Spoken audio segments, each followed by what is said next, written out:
And the War Lodge here at Sequoyah High School for some Saturday matinee action between your hometown Sequoyah Chiefs and the visiting Hoover Lady Bucks. I am Chase Schaefer. Joining me in the booth is my counterpart, Will Hogendijk. Thank you so much for joining us. We apologize for running in about 5 minutes late. The junior varsity girls game ran a little longer than expected. It was a fantastic game. The Chiefs were ultimately victorious, but let's go ahead and jump into our action here this afternoon. Will, a tall ask here for our Lady Chiefs as a national powerhouse, Hoover, is coming over to make the Saturday trip. They're the top girls team in the state of Alabama and a top 25 team nationally, according to Max, or, depending on which poll you ask. Yeah, definitely. The Chiefs are going to have their work cut out for them today. Buccaneers are on a 10-win streak right now, so they're feeling the heat, and it's going to look to be a game of quarters. Hoover starts strong and ends strong. The first and fourth quarters are probably going to be theirs. They really come out with a jump and end with a bang. So Sequoiah's going to need to capitalize on those middle quarters and the first quarter good. Start the second half great if they want to stay in this one. Yeah, Hoover's so athletic. Sequoiah's going to have to rely pretty heavily on their perimeter shooting. We saw last night Ellie Blatchford join the 1,000-point club on her first shot, and Aaron Jackson the game before had set the school record for most three-point shots made in a game. They're going to have to call on that again here today to get the job done. Yeah, that's exactly what I was thinking. And keep in mind, this starting five has been playing together for almost 3 years. So they have a lot of experience. They know where they're going to be on the court, what their strengths and weaknesses are. So if they can really do what they've been doing all year, and that's using that to their advantage, then Hoover's going to have a tough match. Yeah, we're getting ready to get into this one as we're under a minute until it's time to get underway. This Hoover girls team has won 3 of the last 5 state championships, but one thing that's been elusive for this program, they have not been able to repeat as state champions. They are looking to do that here this year in the state of Alabama. A good test for our Sequoyah Lady Chiefs as they are looking forward to state tournament play. A good measuring stick here against one of the top teams in the country. Yeah, and although the Chiefs aren't the #1 team in Georgia, they're definitely still going to be able to stick with them. The Buccaneers can consistently score 60s and get up to 70s, even with their high scoring being 80 this year. But the Chiefs can stay with that as well. They've scored 76 twice. That's their high. So, I mean, as far as scoring goes, I think it's going to be pretty decently even. We're just going to have to see how these teams come out from the bench and stuff. And they scored 75 last night on senior night. The players to watch for Hoover are certainly going to be Anaya Hubbard, the FAU commit. She will be flanked by Davidson, and as well as Renaya Kelly and the defensive specialist, Alana Pooler. A good team and a tough ask. Sequoyah on the back end of a back-to-back-to-back weekend. They played Cambridge at Cambridge Thursday night. They played Johns Creek here last night, and now today, 3 days, 3 straight games, and they just happen to finish against one of the best teams in the country. We're going to take a quick break as we go to the national anthem, and we will be right back here on Chiefs TV.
And thank you, ladies and gentlemen, as we stepped away to honor our great nation. We get ready to get starting lineups underway here from the War Lodge at Sequoyah High School, located in Canton, Georgia.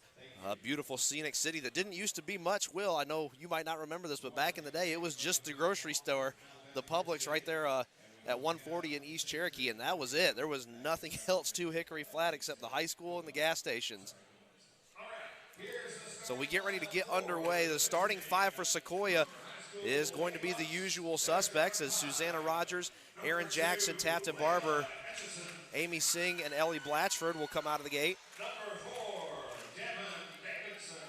And Hoover going to go with Etchison, Davidson, Hubbard, Kelly, and Pooler. So there you have it, both teams' starting lineups as we get ready to get underway for some afternoon basketball here at the War Lodge at Sequoyah High School. Thank you so much for joining us on Chiefs TV. A pretty large contingent of fans have made the trip over from Alabama. They were a spirited crowd during the junior varsity game. And Chase, something you had mentioned is how Sequoyah is trying to get a clean sweep this weekend, go 3 for 3, and something that they did very well against their win last night against Johns Creek, and also something that we know is a staple to their game is that the press. Their full court press is so good. They forced so many turnovers on Johns Creek, and if they want to get to if they want to get to Hoover early, putting that press on like they've been known to do is going to be a good thing to do it. And Sequoyah on a bit of a hot streak at the moment. They've won 9 of their last 10, 10 of their last 11 as they put it to Cambridge and Johns Creek earlier in the week. They're safely nestled in the second spot in Region 7 6A. Hoover in a class all by themselves in Area 7A and 7A Area 5 as they are currently 3-0 with a 19-2 record. So Sequoyah looking to improve to 14-4. Hoover looking to hit the 20 win mark. As we get ready to get underway, Aaron Jackson steps in to take the tip-off as she will go against Pooler, and we are underway. Tip-off won by the Lady Bucks. At the top of the key is Kelly. Now a three-point shot early, no good as it rims out by Etchison. She steals the ball, but it bounces off her foot, will go out of bounds. Sequoyah basketball. So some stifling defense early as the Lady Bucks come out in a press. Singh tries to find Rogers, it's not there, but Barber takes the ball just at half court. She's tied up, dribbles the ball and gets it over to Susanna Rogers. Barber in trouble there momentarily. That's not her area of operation beyond the three-point line. Definitely the post presence for the Chiefs as Blatchford starts the party for the Sequoyah Chiefs. The most recent addition to the 1,000-point club here at Sequoyah basketball starts the scoring with 7:22 left to go in the first quarter. Ball pushed back over to Kelly. Kelly taking her time. The junior sends it in baseline. Nice shot, and it goes up and in. What a fantastic job there by Hubbard.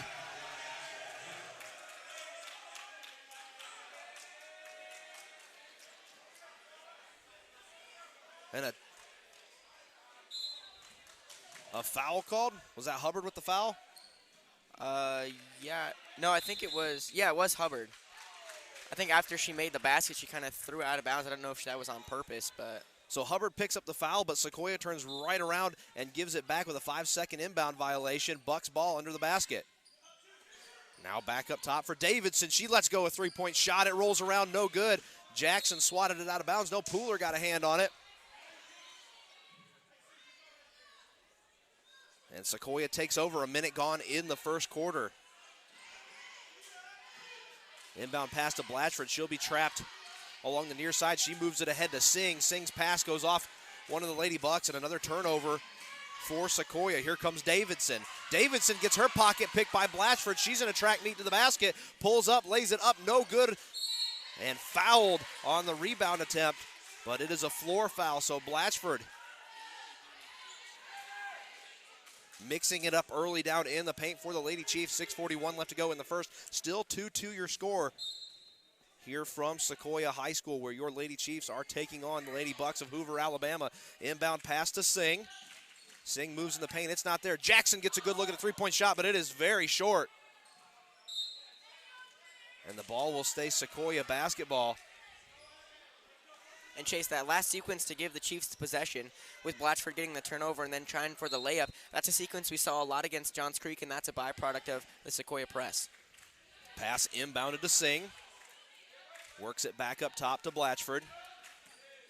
The junior moves off a pick, but they say Tristan Barber.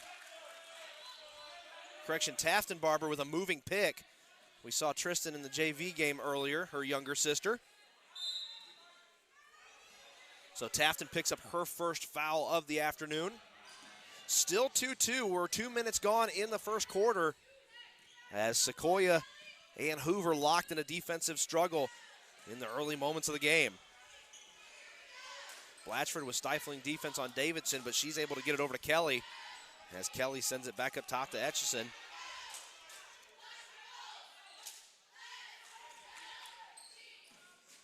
Back over to Davidson on the wing. Now back up top. Shot clock at 0 as a violation gives the ball back to the Lady Chiefs. And Chase, early on, we're seeing great defense from Sequoyah. Something that I had said pregame is that Hoover was going to come out in the first quarter, but so far, Chiefs have been doing a good job putting a stop to that. Shot clock has been a new adjustment for everybody here in the state of Georgia. Barber's shot is long, picked up by Singh on the offensive side. Singh kicks it over to Rogers. Everybody here in Georgia still trying to adjust to that shot clock as Blatchford is fouled on the shot attempt. So Sequoyah with a chance to regain the lead. 5:24 left to go in the first quarter. It looks like Pooler will be called for the foul.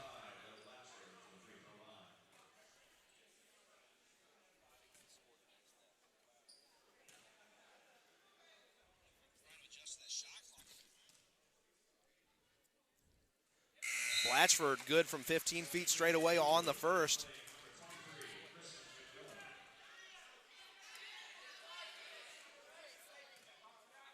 So a baseball score here from Sequoyah, 3-2, with an opportunity for Sequoyah to take a 2-point lead, and they do as Blatchford sinks both free throws. 5:24 left to go in the first. It looks like DeMaro's going to come in for Blatchford, so all seniors on the floor now. DeMaro having a great game last senior night, got her career-high 12 points. Nice move inside, but an offensive foul as Kelly pushed off on the shot attempt from the free throw line. So a lot of whistles early on in the ballgame. 5:17 to go in the first. Still 4-2. Hoover already with 3 fouls. And a collision just beyond half court as Jackson and Pooler went for the ball at the same time. And another foul for Hoover brings them up to 4. And we're not even 3 minutes gone in the first quarter.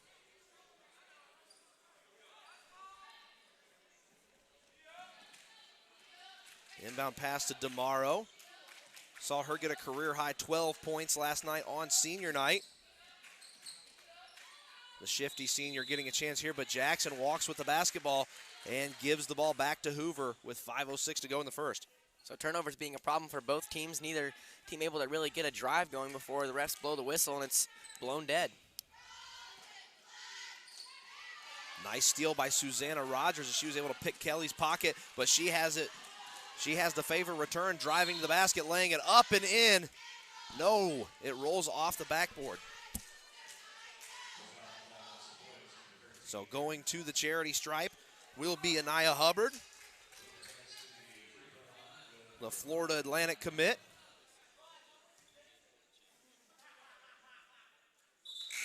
As she sinks the first and pulls back to within 1 of the Lady Chiefs. Gaddis and Davies checking into the game for Sequoyah. Blatchford back in as well. So your 5 on the floor for the home team. Davies, Blatchford, Gaddis, Singh, and Rogers. Kelly sinks the second. Hubbard sinks the second. And we're all tied up at 4 apiece. 4:50 to go in the first. Rogers leads the troops down the floor. She'll set the offense in motion. Pass outside to Blatchford. Good look up top for Callie Gaddis. She fires a 3-point shot and buries it. So a big shot for Gaddis gives Sequoyah their biggest lead of the afternoon.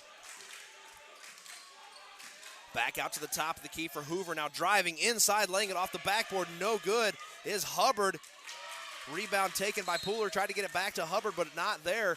Ball will go out of bounds, but it stays Bucks basketball. So Gaddis already proving to be useful off the bench with a three-pointer that the Chiefs really needed. 7-4 your score, 4:18 left to go in the first quarter. Sequoyah giving Hoover fits here in the early round of this game, but a three-point shot from the wing goes off the side of the rim as Hoover tried to answer, as Kelly's shot was a little short. Blatchford with the step-back three-point shot of her own, and she buries it. And a timeout called by Hoover as Sequoyah up 10-4 with 4 minutes away in the first quarter, 3:58 left to go in the first. Will Sequoyah giving them what for in the first quarter? Yeah, that was a great little shake move to get the defender off of her. And Blatchford, I mean, that's how she made her 1,000th point yesterday, first shot of the game. Very similar shot there. Yeah, nice step-back three-point shot by the junior, as she has been the highest points per game averager of this team this season. Easy to see why she got all the way to 1,000 points by her junior year. So we'll see if Hoover can rally out of the timeout and pull back to within a few points of Sequoyah. They currently trail 10-4. 2 of those points came off of free throws, but the only scorer for Hoover right now is Anaya Hubbard.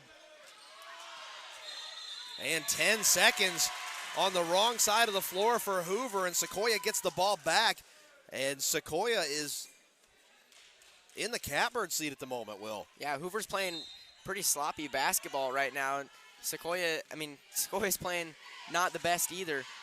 We knew this was going to be something Sequoyah was going to have to do. They were going to have to play stifling defense against this team, and they've done a fantastic job so far as Jackson is on the wing, looks inside. It's not there. She's got to do something with the ball. She tries to put up a three-point shot, but it is blocked by McMillan.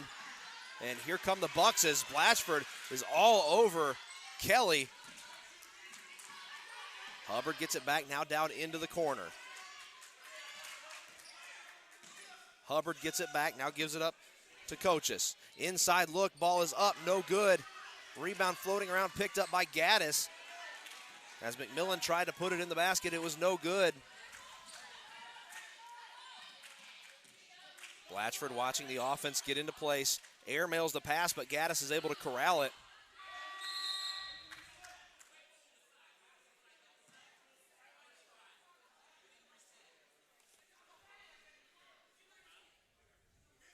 So they forgot to reset the shot clock, as Sequoyah was charged with a shot clock violation the minute they came across half court. I was going to say that did not seem like it was 35 seconds long. That was a short 35, so as the official figures out what's going on,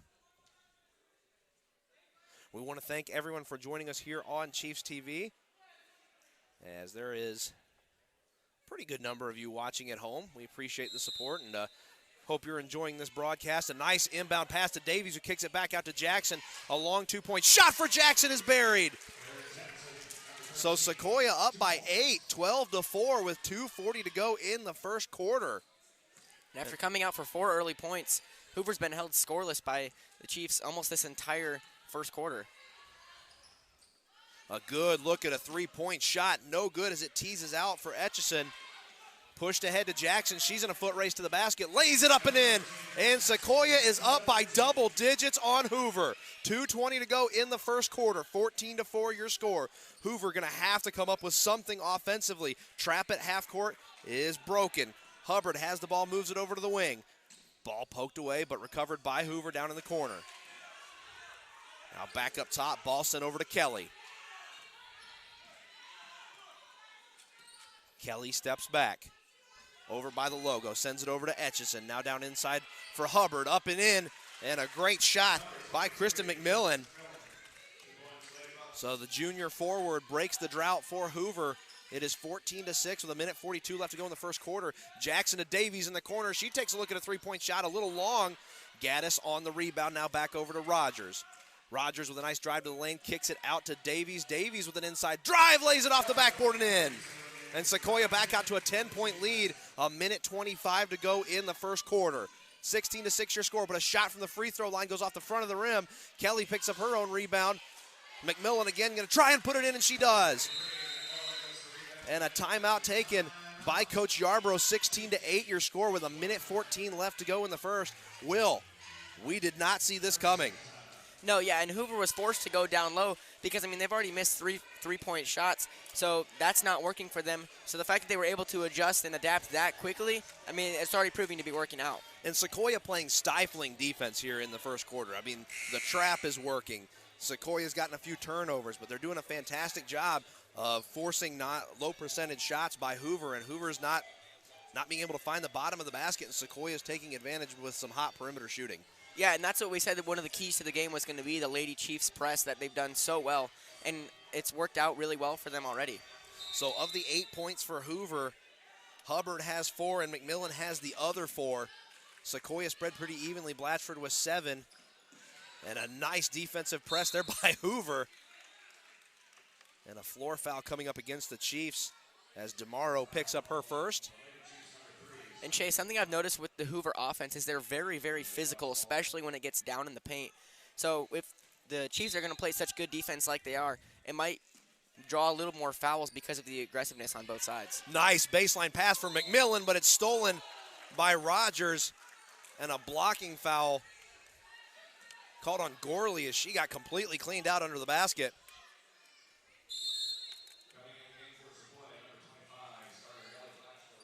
Blatchford going to come in for Rogers. That is Gorley's first of the afternoon. Still 16-8 your score, a minute to go in the first quarter. And a nice layup and in by McMillan. As Hoover has appeared to have found their answers, they're going to go inside of the paint to McMillan. 16-10 your score. A nice drive to the basket by Blatchford, but cannot find the bottom of the basket. 50 seconds left to go. Hoover basketball.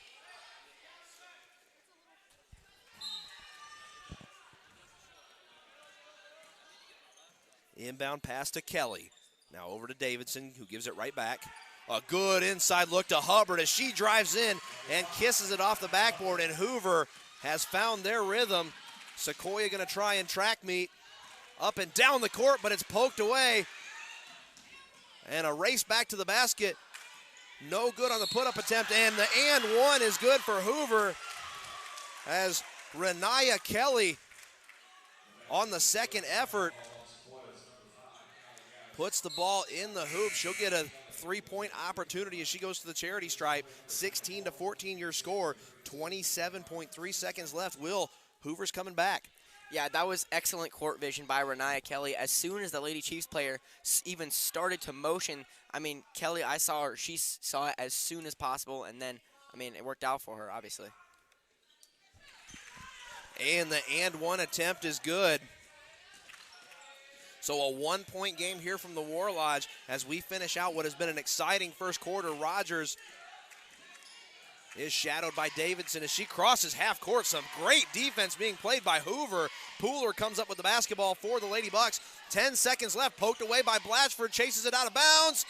Not there as she flies into the Hoover bench.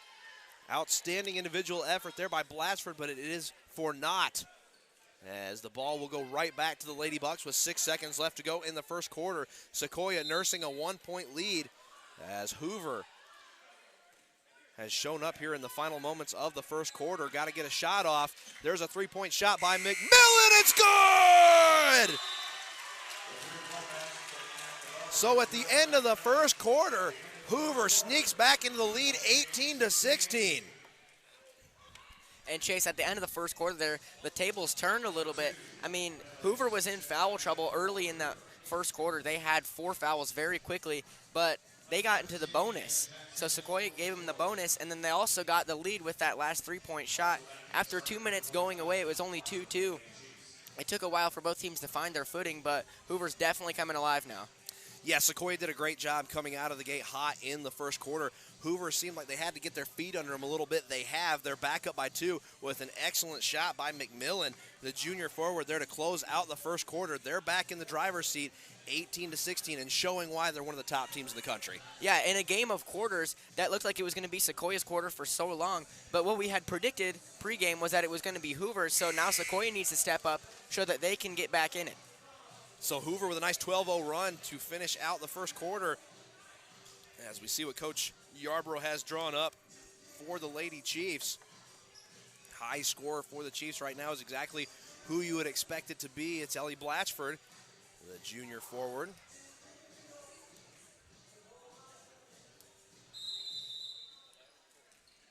So as Sequoyah gets ready to inbound the ball for the second quarter, press still happening. A long pass is intercepted by Hubbard. She races back with Singh to the basket, and Singh fouls are going up.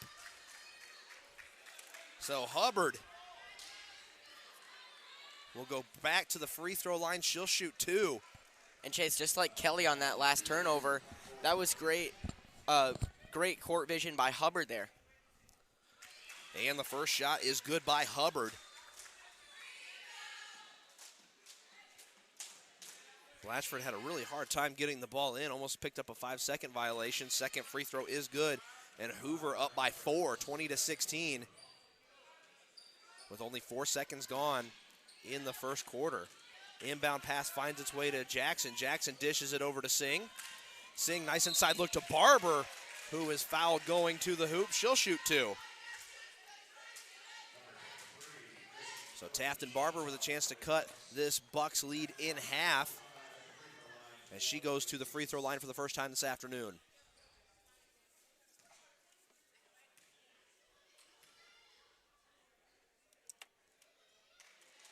So Barber good on the first attempt. Only 10 seconds gone, and we've already had 3 points, about to be 4 points scored. As Barber sinks the second, she's fairly reliable from the free throw line as she cuts the lead to 2, 20-18 your score, 15 seconds gone in the second quarter. Davidson kicks it back over to Hubbard. Hubbard looks back outside to Kelly. Kelly with a 3-point shot. It looks good. No, it's a little short off the rim. Picked up by Jackson for Sequoyah. 7:30 to go in the first half of what has been an exciting basketball game here from the War Lodge on this Saturday matinee. Rogers takes the handoff, looks inside, drives into the paint. Ball rolls off the back of the rim over to Blatchford, who's got a wide open look at a 3-point shot. No good. Good defensive rebound there by Hubbard. Here come the Lady Bucks. Davidson can't handle the pass, and Sequoyah gets the basketball right back.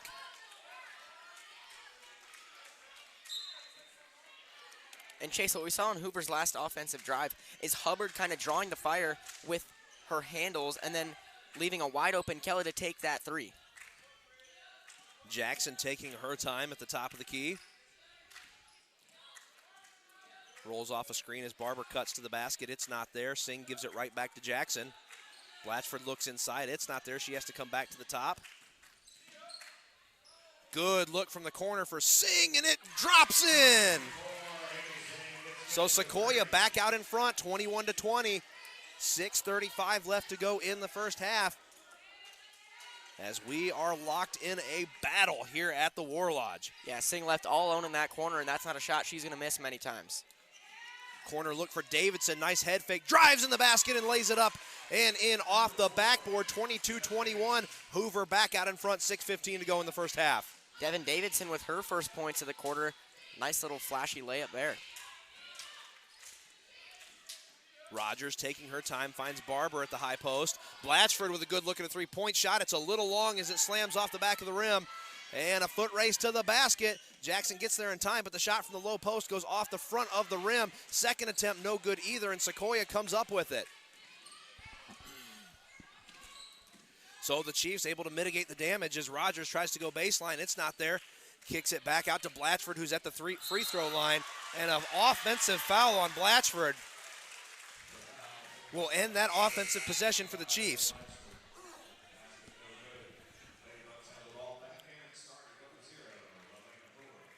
So Hoover still with a 1-point lead, 5:41 to go in the first half, 22-21 your score in favor of the Lady Bucks. Offensive foul on Blatchford, that was her first. A 3-point shot is good. What a shot there by Hubbard. No, it was Kelly with the shot. 25-21 your score, Hoover back up by 4. Singh getting worked on, gets it down to Barber inside. Barber tries to lay it up. It's not there, and down to the floor goes Barber. No foul called. Here comes Hubbard. Hubbard kicks it out to Kelly for another 3-point shot, and it's good! Kelly hits back-to-back 3-point shots, and Coach Yarbrough wants to talk about it. 28-21 your score, 5:07 left to go in the first half. Will, this is the Hoover Lady Bucks that we expected to come into this gym. That's exactly what I was going to say. This is the Hoover team that we were expecting to see I mean, after missing a few threes in the first quarter and just not looking like the Hoover that we all know, they're starting to gain some traction now, and Chiefs are looking a little dazed. And Hoover's defense has really picked up. They have been stifling from probably about 2 minutes left in the first quarter until present moment. Sequoyah has not had many answers for this in-your-face style of defense that the Lady Bucks is playing. Yeah, and at first it had been Sequoyah that's playing great defense, and they still are, but Hoover's just finding those gaps really quickly before Sequoyah's even able to get up on them. So back-to-back three-point shots for the Lady Bucks makes it a 7-point lead for Hoover, 28-21. We'll see if Sequoyah can claw back into this one, as this is the largest lead for either team in the ballgame so far.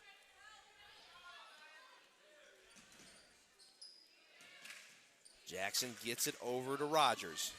Rogers getting worked on by Davidson again. That seems to be the matchup at the top of the key for both teams. Jackson has it now. Davidson switches off onto her.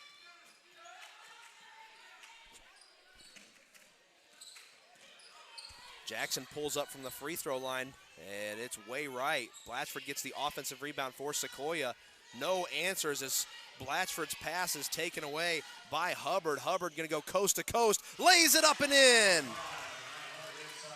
So Hubbard going coast to coast puts Hoover back up 30-21, a 9-point lead with 4:24 left to go in the second quarter. And you saw Hubbard celebrating on that one. That's when she's tried a couple times. She's tried to be real physical down in the paint, and she finally got it, and that'll get her into 10 points. Rogers looks to Blatchford, a collision down low, and we've got a foul on Hoover. So the foul is on Kelly. That will be her second. Gaddis and Davies will check back in for Sequoyah as Barber and Singh will head to the bench. 4:13 left to go in the second quarter. 30-21 your score. Hoover on top of the Lady Chiefs. Inbound pass to Gaddis. She fires a shot up, but it is no good. And here comes Hoover once again. Pass over to Etchison, who fires up a three-point shot of her own, and she buries it. Double-digit lead now for Hoover. 33-21 your score. 4 minutes left to go in the second quarter. Davies takes the pass beyond half court. Looks inside. Blatchford with a nice post move, but she's fouled going to the basket. And Ellie Blatchford with a chance to make it a 10-point game. She'll go to the charity stripe and shoot two. Yeah, and this is the third time she's been to the free throw line already, and I don't think she's missed yet.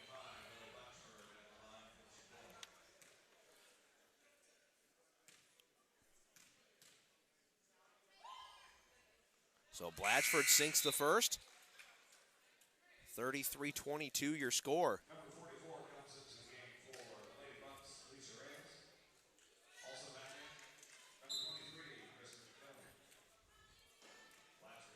DeMauro heads over to the scorer's table for the Chiefs as McMillan checks in for the Bucks.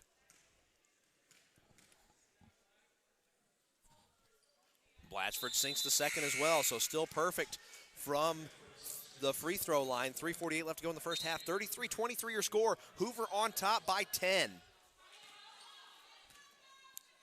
Kelly brings the ball down the floor.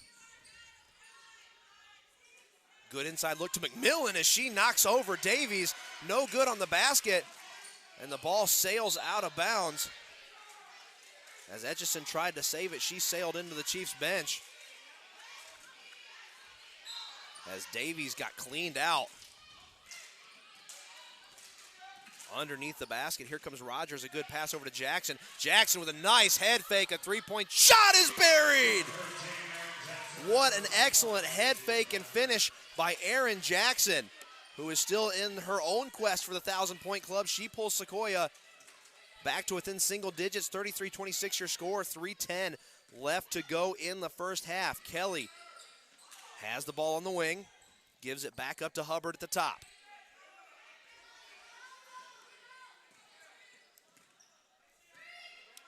Kelly takes it at the top of the key. Shot clock running down, and the pass goes out of bounds. Has a little bit of a miscommunication.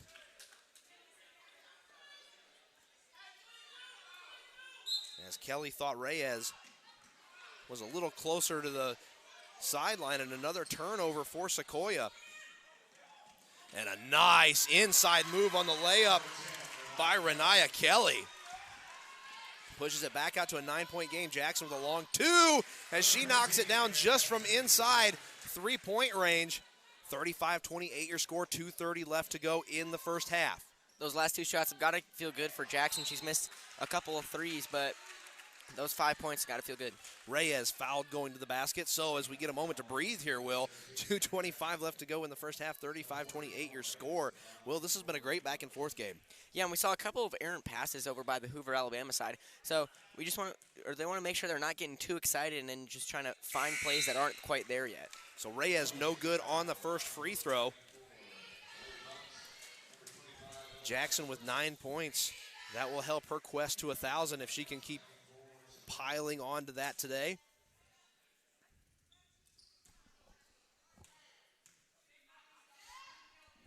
So Reyes sinks 1 of 2, and that makes it 36-28, 2:25 left to go in the first half. Presses on once again. Rogers, nice job avoiding the trap, gives it over to Gaddis. Gaddis gets it to Blatchford. Blatchford loses control of the basketball, goes down to the floor, and we have a jump ball for the first time this game. Possession arrow in favor of Hoover.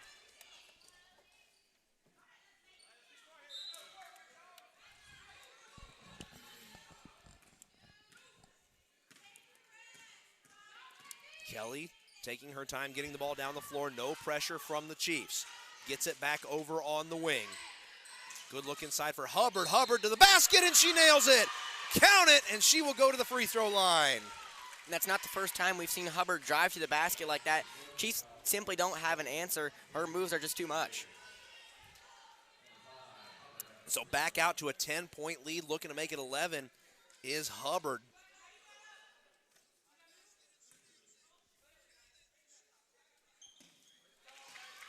And she converts on the and one. 39-28 your score after the three-point play by Hubbard. Ball makes its way over to Blatchford. Blatchford looks inside. She's trapped on the baseline, kicks it over to Davies. Davies to Rogers for three. Fires it no good as Blatchford tried to get the offensive rebound, but Reyes was there for the Bucks. Ball slapped out of bounds. The official says it has gone off of Hoover. So Sequoyah basketball, 1:38 left to go in the first half. As Will Sequoyah a little bit on the ropes here in the second quarter. Yeah, and that was another Hoover pass that just almost quite, Etchison wasn't just quite there. Blatchford will take her time. 90 seconds left to go in the first half. Pass over to Rogers. Rogers crosses half court and gives it right back. Gaddis all by herself. A good three-pointer shot. She's hit one earlier. No good on the second. 1:20 to go. Still 39-28 in favor of the Bucks. A three-point shot for Hoover. No good. As Etchison pulled the trigger on it, but it wasn't happening. It'll stay Hoover basketball as it went off one of the Lady Chiefs. Yeah, it looked like Susanna Rogers just kind of mishandled the ball and then got tipped off of her hand. Inbound pass over to Kelly. Kelly gets it back up top to Pooler. Ball finds its way down to the corner. Three-point shot, no good by Etchison. She is struggling to find her range from three-point land tonight. Blatchford, though, fires up a three-point shot of her own and buries it. Now to get Blatchford into double digits with 12 points. Under a minute to go in the first half, 39-31 your score. Sequoyah pulls back to within single digits. 20-second difference between the shot clock and the game clock. But a three in the key against Hoover will give Sequoyah the ball back. Make that a 5-second difference between the shot clock and the game clock. 40 seconds left to go in the first half as Sequoyah trails Hoover 39-31.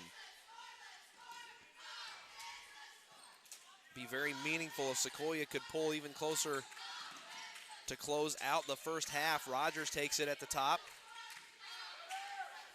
Good inside look to Gorley, now to Barber. Barber gets mugged by Reyes underneath the basket, and Barber will go to the free throw line. She's already made her first two on her initial trip to the charity stripe this evening. 22 seconds left to go in the first half. 39-31 your score. Still Hoover on top of Sequoyah. Barber misses on the first. Callie Gaddis at the scorer's table for Sequoyah, ready to check in. Barber sinks the second. So it's a 7-point ball game here from the War Lodge.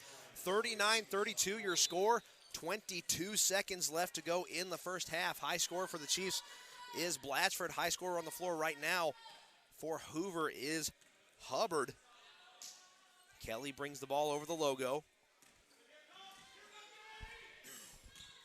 Good inside look for Pooler, but she kicks it back out to the wing and poked out of bounds by Blatchford. 5.3 seconds left. Shot clock's off. And Hoover with an opportunity to take a double-digit lead into halftime if they can sink a shot before time expires. Blatchford's got to get to it on the loose pass. And 2 seconds left. Ball's knocked away from her. Should have taken the shot from beyond the arc, but decided she was going to look inside. Not sure why, but we will go into the break. 39-32 your score as Hoover is on top of Sequoyah with a 7-point lead. Will, you got to feel pretty proud about how the Chiefs have done in the first half. Yeah, although I think Hoover's played a little bit better today, Chiefs have still been able to stick with him. And although the Chiefs did not outscore Hoover in the second quarter, I think they're definitely still in this, and they can get a footing and get back in it as well. Yeah, only down by 7 to one of the top teams in the country. A quick 10-minute break here. We'll come back and bring you the second half of action on Chiefs TV. Don't go anywhere. We're not going to kill the feed or anything. We're just going to take a quick break. We'll throw a graphic up, and we will be right back to bring you all the second half action here from the War Lodge as the Hoover Lady Bucks are on top of the Sequoyah Lady Chiefs by a score of 39-32, and we will see you on the other side of the break.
And welcome back, ladies and gentlemen, to the War Lodge here at Sequoyah High School. If you are still tuned in, you are in for a treat as the Hoover Lady Bucks from Alabama are on top of your Lady Chiefs 39-32. Will, only a 7-point deficit, but at one point in this game, Sequoyah was up by 10 points. Yeah, a game of quarters has turned more into a game of halves. I would say the first half was definitely Hoover's, not only with the score, but just how they played. But again, going off of what you were saying, Sequoyah had a really good first half of the first quarter, that is.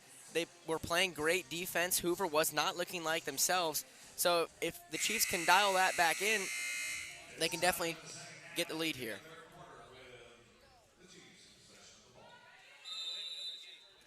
So 39-32 your score as we inbound the basketball.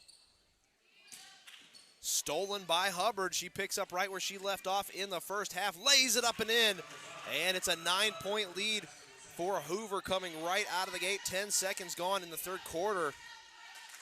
Hoover doing an excellent job of anticipating the passes. Aaron Jackson fires up a deep three-point shot. It's not there. And Barber cleans up the offensive glass and puts it back in. 41-34 your score. 7:35 to go in the third.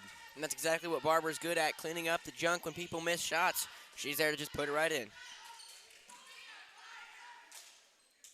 Etchison has it at the wing, gives it right back to Kelly.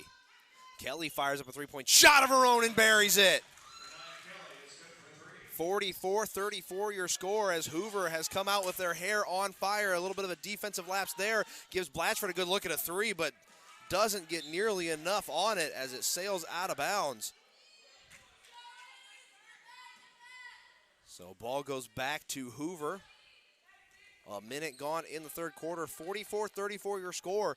Hoover up by 10 on the Lady Chiefs. And a three-point shot is no good as it rattles around, but picked up by Davidson underneath, and she puts it back in. Don't want to see that if you're Coach Yarbrough. One of the smaller girls on the floor getting an offensive rebound right under the basket. Yeah, that's definitely not, and that's where Taft Barber's supposed to be, so not quite sure what happened there. Singh with the ball at the wing, gets it back down to Rogers. Rogers taking her time. Inside the paint for Blatchford, dribbles around and has it swatted away by Etchison. Great defensive effort there to keep Blatchford from scoring. 46-34 your score. 6:20 to go in the third quarter. Back out, a good look for a three-point shot for Etchison, and just cannot buy a three-point shot, as that is as close as she's been all evening to hitting one, and it toilet bowls out and teases her, but the pass is knocked out of bounds by Etchison. Etchison is not getting the forgiveness of the rim here this afternoon, Will. Yeah, but that was a good sequence of passes there by Hoover. Just quick across the court passes, and then Sequoyah's just drawn over to where the ball is, and then Hoover's able to find the person who's got nobody on him and get an open shot.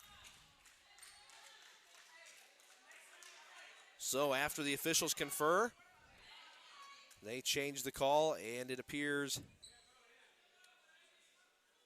No, they keep the same call because Sequoyah is going to get the basketball. 6:07 left to go in the third quarter. 46-34 your score as Hoover is starting to extend their lead on the Lady Chiefs. Rogers tried to make a move inside but was fouled. Blatchford with 12 points, Jackson with 9. Looking on the other side of the scoreboard, you got Hubbard with 15 and Kelly with 14. Inbound pass to Singh. Kicks it over to Jackson, who's got it at the top.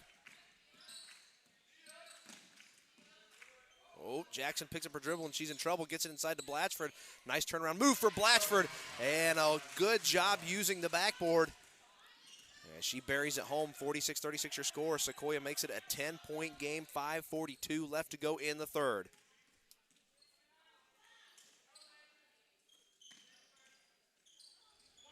Good inside look for Reyes. Pass goes beyond her fingertips, however, and it'll be Sequoyah basketball.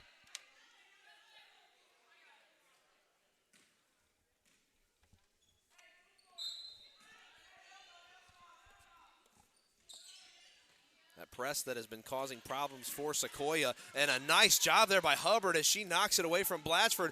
One-handed layup from the left hand into the basket, and it is back out to a 12-point lead as Hubbard scores her 17 points of the afternoon, and now Sequoyah gives up another turnover and score by Hoover. And Sequoyah is in trouble, 50-36. your score as Hoover is starting to step on the gas here with a 14-point lead. And Chase, that's not the first nice block we've seen from Hoover. We saw Etchington have one down here on the Sequoyah side. So they're starting to pick up a little bit more defensively, and Chiefs not being able to do as many of the things that they can do against the teams that aren't ranked as high as Hoover is. So one of the things we talked about earlier, Will, was the fact that Hoover was getting caught by the shot clock earlier. So the reason that Hoover was getting caught by the shot clock earlier is because in Alabama, they don't have a shot clock.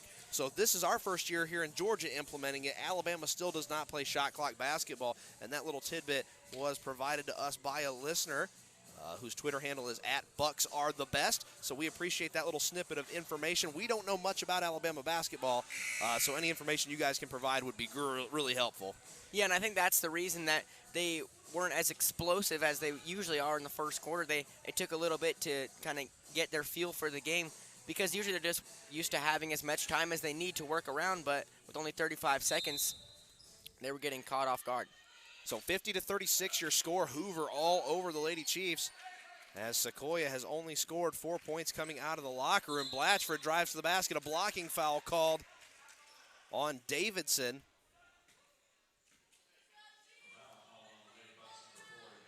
So Blatchford will go to the line to shoot 2.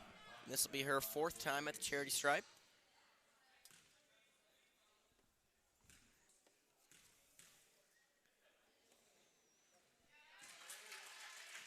Blatchford knocks down the first.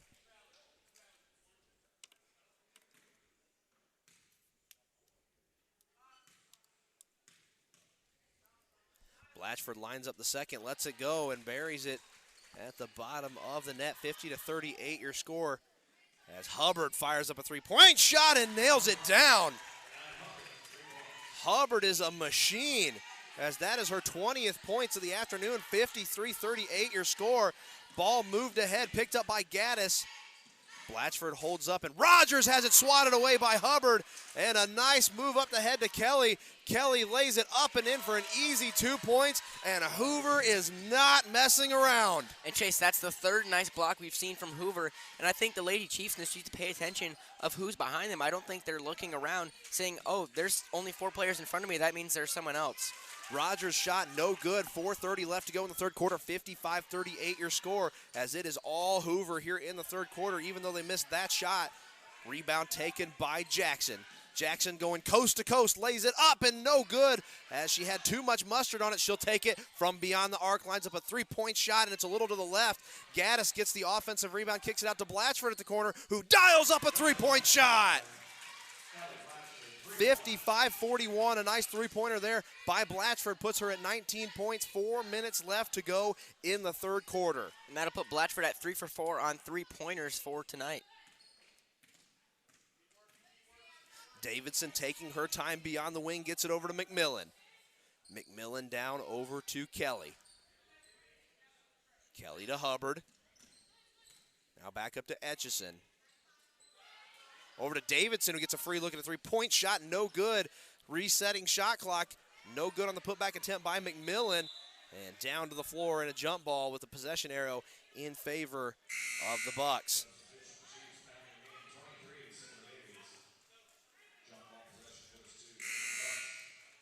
So Davies will come back in, and so will DeMauro, as Barber and Blatchford get a rest. Inbound pass to Hubbard, now over to Kelly. Kelly just fires up one in Jackson's face, too much on it as it goes off the back of the rim. Jackson with the defensive board for the Lady Chiefs, and that one is swatted out of the air by Kelly and down to the floor. Almost looks like a wrestling match as Gaddis covered up the ball. And Chase, Kelly picked up on that Euro step by Jackson immediately. She was not fooled at all.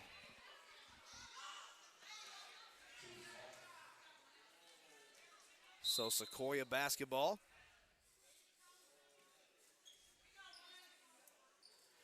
And the official calling for a towel. A little moisture cleanup there.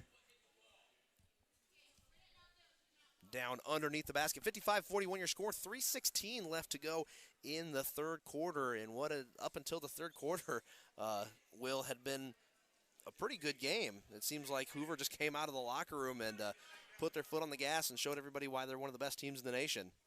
Yeah, definitely. The Lady Chiefs looked a little stunned coming out of the beginning of the half, but they've started to gain a little bit more footing here. Still not quite within reach, but definitely not out of hand either. Only down by 14. Not an insurmountable lead by any stretch of the imagination, but against a team like Hoover, you're really going to have to come up with something magical to erase a 14-point lead. McMillan for Hoover knocks it out of bounds. It will stay Sequoyah basketball.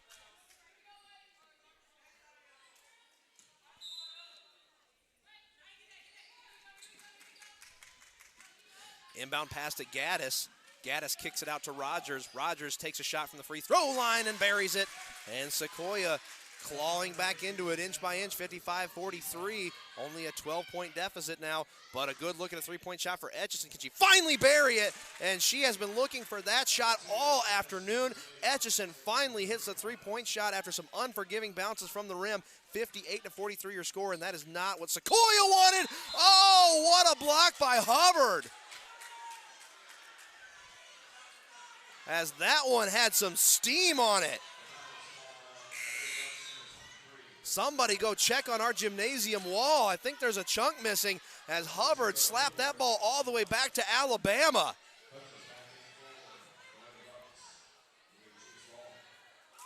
And Chase, that's another situation of the Lady Chiefs just not knowing how many people are on the court. I mean, Sailor Davies thought she had an open lines up a three-point shot. It toilet bowls out. Picked up by Hubbard, and they've got her under the basket. An arrow in favor of the Chiefs on the jump ball.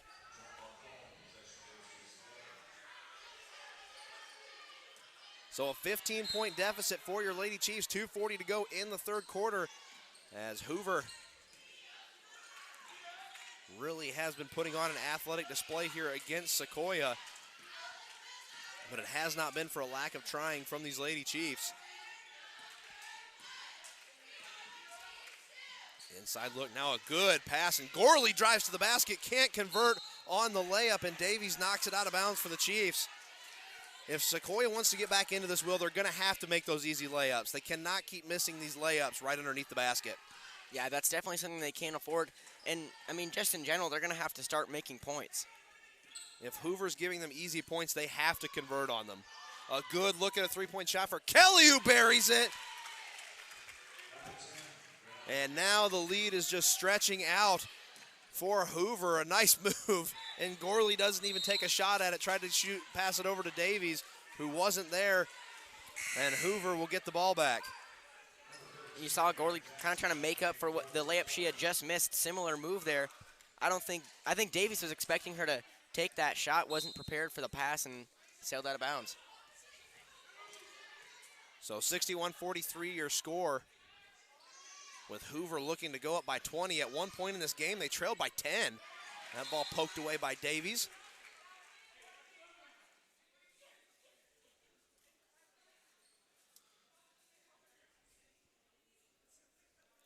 Hoover will inbound the basketball, as Rogers had to go all the way almost back to the mezzanine to chase the ball down. So Lena Kuchis is going to inbound the basketball for Hoover. Lady Bucks well in control, but Kuchis is out of bounds as Kelly tried to pass it back. So with an 18-point lead, Hoover turns the ball back over to the Chiefs.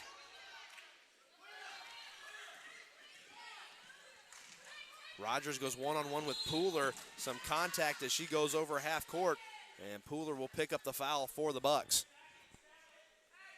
And that will be Pooler's third of the afternoon.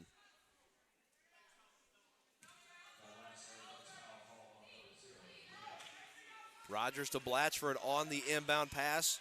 Jackson flashing baseline. She'll go out to the corner. But Rogers keeps the ball up top as Gorley picks up the dribble and gives it back over to Rogers. Inside look to Blatchford, and Blatchford is fouled as soon as she got the pass from Rogers.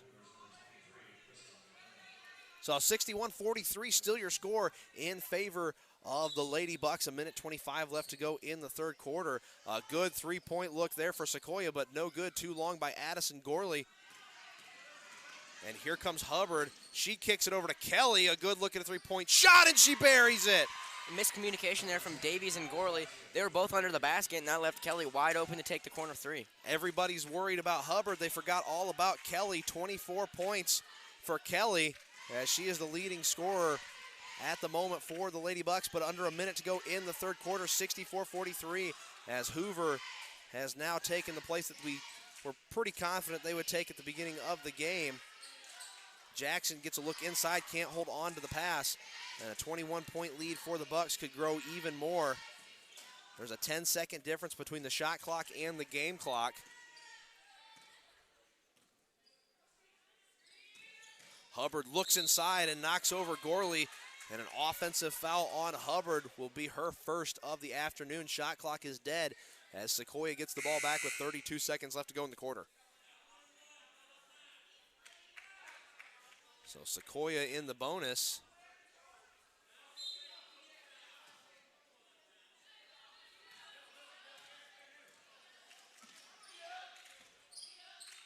So a good pass over to Blatchford. Here comes Sequoyah. See if they can make a little bit of a game out of this here towards the end. Inside look to Jackson, who gets it back out to Gorley for three, and Gorley finds the bottom of the net for a three-point shot. After that last miss one, that's got to feel good for Gorley. Same shot, she was open. And a final shot of the quarter goes in. A nice one there by Kuchis as she gets the 3 points back. And at the end of three, your score is 67-46. Sequoyah trailing Hoover, and Will coming out of the locker room. I don't know what Coach said to the Lady Bucks, but my goodness, they came out with their hair on fire. Yeah, and coming off of a first half that was theirs already. So, I mean, they just kept the foot on the pedal, and Sequoyah didn't have an answer. So Hoover once again proving why they are one of the top teams in the country with a 67-46 lead over our Lady Chiefs. High scorer right now for Hoover is Kelly with 24 points. And Hubbard with a 20 spot of her own. Blatchford trying to get into 20 points for the Chiefs as she's got 19. Jackson with 9. As Jackson was held scoreless in the third quarter. Let's see if she can find a little bit of a rhythm towards the end of the ball game. But Sequoyah trailing by 21. Still plenty to play for here from Sequoyah High School inside the War Lodge. Thank you so much for joining us on ChiefsTV.org. I am Chase Schaefer. Joining me in the booth is Will Hogendijk. Will, what's Sequoyah going to have to do to crawl back into this one in the fourth quarter? Well, it's pretty simple. They're going to have to start scoring more, and looking at the starting five is on the field. It's exactly what they want to see. They've been working together so great for the better part of almost 3 years now. So if they're going to come back, they're going to need to depend on the five. A lot of chemistry between Hubbard and Kelly, as they have a combined 44 points on the floor. And Sequoyah just not able to out-athlete these Lady Bucks here this afternoon.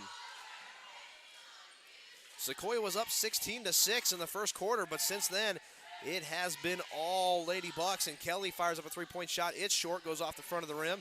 Offensive rebound taken by the Bucks. Put-back attempt, no good by Etchison. And a turnover on the pass gives the ball to Susanna Rogers, who carries it up the court for the Chiefs. Jackson gives it right back to her.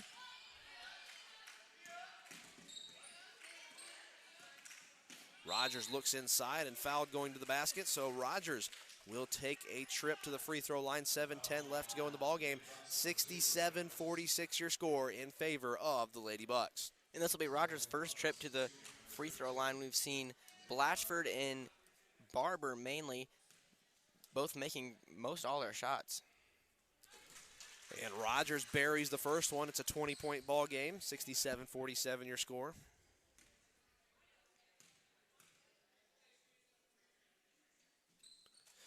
And Rogers buries the second. So 67-48 your score, a minute gone in the first quarter.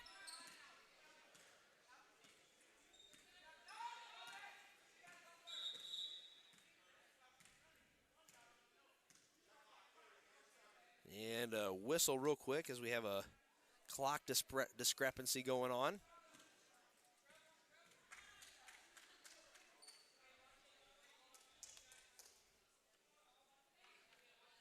As They're still waiting on the shot clock to get set correctly.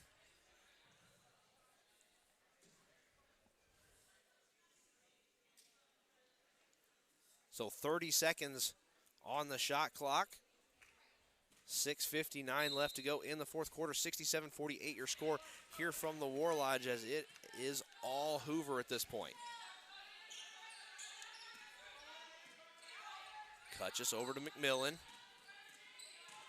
McMillan looks inside, but a nice steal there by Jackson. Jackson goes to the rim and too strong on the layup, and a block by Hubbard, but a little too aggressive. And a foul by Hubbard will send Blatchford to the free throw line. And Chase, although Jackson didn't make that layup, something I did see her do is right before she was about to shoot it, she looked to both sides, making sure that someone from Hoover wasn't going to come up and get a big block on her. Blatchford sinks the first, and that's her 20th point of the afternoon.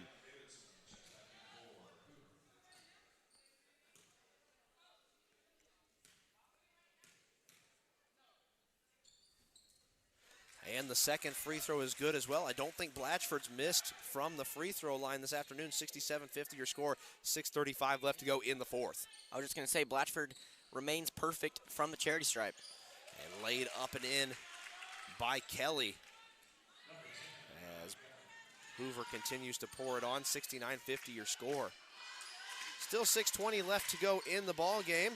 Jackson drives to the basket and one. So Jackson, an aggressive drive to the basket, gets the bucket and an opportunity to make it a three-point play. And you could see her celebration on that one. Clearly a weight lifted off her shoulders from that open one that she missed just a minute ago. Venting a little bit of frustration. We'll see if she buries the free throw and converts on the three-point play. She doesn't, leaves the free throw short, but she will have 11 points on the afternoon. Kelly getting worked on by Blatchford, gets it down low to Hubbard. Hubbard getting worked on by Barber, and Barber will be called for the foul.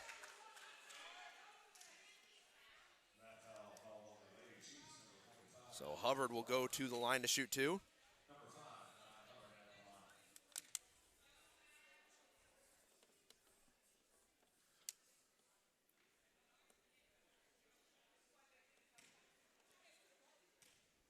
As Hubbard lines up her potential 21st point, she buries it.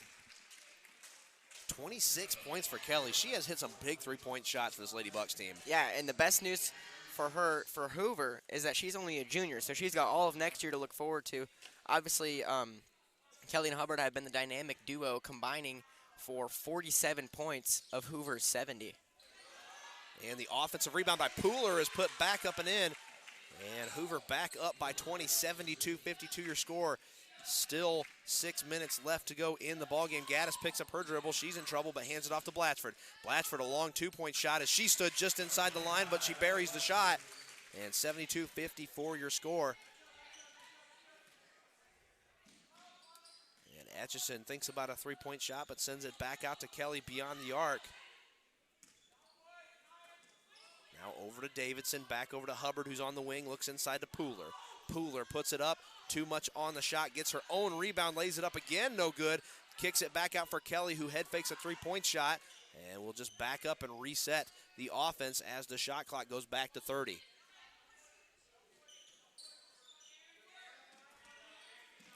Davidson now over to Etchison, Etchison to Hubbard.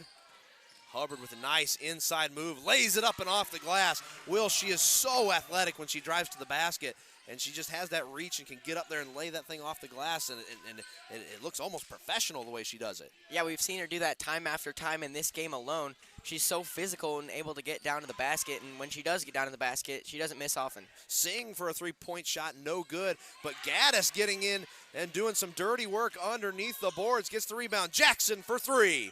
No good, too much on it, gets her own rebound, but has to chase it out of bounds.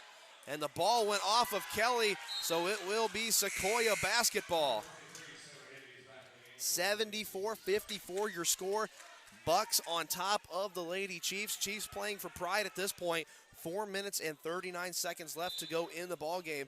Will, if you're Coach Yarbrough, you still have so much to be proud of for these girls, the way they battled at the beginning of the game and the way they still continue to battle here towards the end. Yeah, definitely. I think a notable absence from this game, or not necessarily absence, but Rogers only has 4 points. Usually you can count on her for 10-plus points a game, so the fact that she hasn't been able to do that could be a reason that Sequoyah has not been in as much as we thought they were going to be. And a cool teardrop layup by Callie Gaddis makes it 74-56.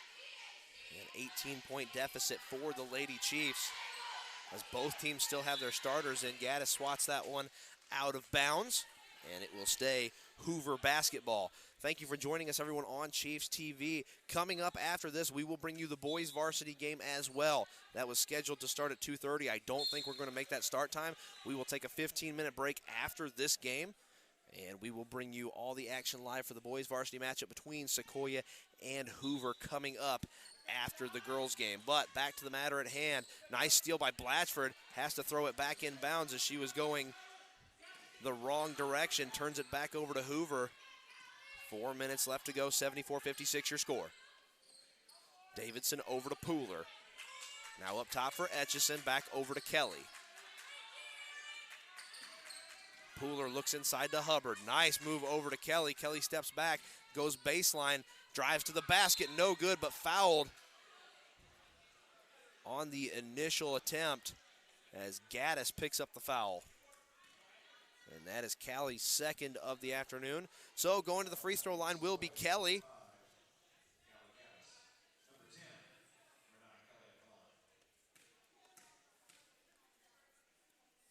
Kelly lines up the first and connects from 15 feet straight away.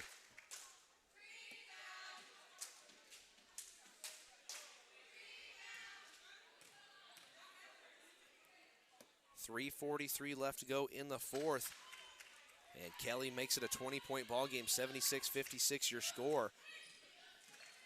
As she hits both free throws after the foul by Gaddis. Ball turned over twice and turned back over again. Gaddis looks down the court to Jackson. Jackson's there. And she just has to set up the shot for Blatchford from the corner. Toilet bowl's out. What a heartbreaker there for Ellie Blatchford. 3:12 left to go in the fourth quarter, 76-56 your score. 20 seconds on the shot clock, 3:04 left to go in the fourth, and the pass will sail out of bounds, and the Chiefs will get the ball back. 28 points by Kelly. What a game by that young lady. Yeah, I mean, it's been a truly impressive performance. She's played almost every minute of this game. She's been hitting threes, hitting layups, free throws, everything. So Hubbard steals the inbound pass from Sequoyah. Ball finds its way back up to Kelly at the top. Hubbard steps back, launches a three-point shot in Gaddis' face and knocks it down. That's 26 points for Anaya Hubbard, the future Florida Atlantic Eagle, as that attempt is no good, but Jackson was fouled going to the rim. 79-56 your score. And that's not the first dribble move for a three that we've seen Hubbard do. We saw it earlier, I think it was in the second quarter, where she had a nice move, a step back, and drained a three. Reyes checking back in for the Bucks. She'll be joined by Cameron Lee and Lena Kuchis.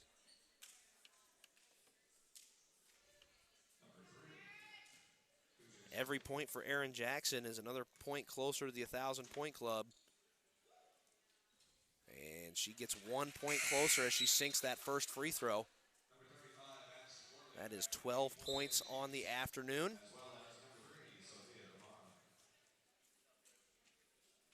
She's been held pretty quiet here in the second half, Will. The first half she had 9 points on some pretty big three-point shots and cooled off a little bit here in the second half. But she makes her second free throw, and it's a 21-point game, 79-58 your score, as Hoover still on top of Sequoyah. Davidson kicks this one back out to Kuchis. And pass is broken up by Blatchford. But Etchison is able to recover. Now Blatchford goes for it again, down to the floor. Nice move there by Blatchford to leave it ahead for Gorley. Now over to Jackson. Jackson for three. It's up, and it's no good as it teases out of the rim. And another heartbreaking miss for Erin Jackson. 2:10 left to go in the fourth quarter. Just a reminder, fans, we will be bringing you the boys varsity game shortly after this. Thank you for joining us here on Chiefs TV as Hoover is all over your Lady Chiefs by a score of 79-58. It's a 21-point lead for Hoover, but the ball sails out of bounds, and Sequoyah will take over.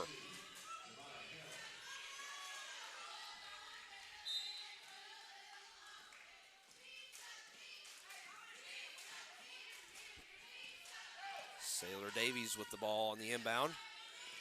Nice move there by Davies, gets it over to Jackson. Jackson with a good move inside, and that one rolls favorably for Erin Jackson, and that's her 15th point of the afternoon. 79-60, still your score. As Jackson still in hunt for 1,000. Nice steal there by Gorley, and Gorley to the basket, lays it up, and no good off the front of the rim again. Still 79-60, a minute left to go in the fourth quarter. A valiant effort by Sequoyah. A travel called on Ariana Piegler. And she got tied up with Addison Gorley. So a minute 4 officially to go, 79-60 your score. As Hoover gonna hit the 20 win mark and improve to 20-2. Sequoyah will fall to 13-5. But no damage done in the region for the Lady Chiefs. Bellinger in the game. No, that's DeMauro. So DeMauro tried to go baseline. Eden gets a chance to get in, and a nice pass to Davies, who buries it in the bottom of the net, lays it off the glass, and in. 79-62 your score. 43 seconds left to go. As Lee has the ball. Lee loses the dribble, and Lee and Davies go down to the floor. And a jump ball called, possession arrow in favor of the Lady Chiefs. So Brooke Reagan checking in for the first time this evening as she takes the inbound pass with 30 seconds left to go in the ball game. 79-62 your score as Reagan takes the ball at the top of the arc, gets it over to Eden. Eden looks baseline, thinks about it, thinks again, and goes down as she is tripped up. No foul called as Reyes picks up the basketball for the Lady Bucks. 10 seconds left to go in the ball game. 79-62. What a valiant effort here by your Lady Chiefs as time will expire. And that's the horn. No, a jump ball with 1 second left to go in the ball game, but it will stay Hoover basketball. So we got to get one more play off real quick, and that should do it officially. And now the horn sounds on what was a valiant effort here by the Lady Chiefs, but the Hoover Lady Bucks are for real, ladies and gentlemen, as they are victorious 79-62.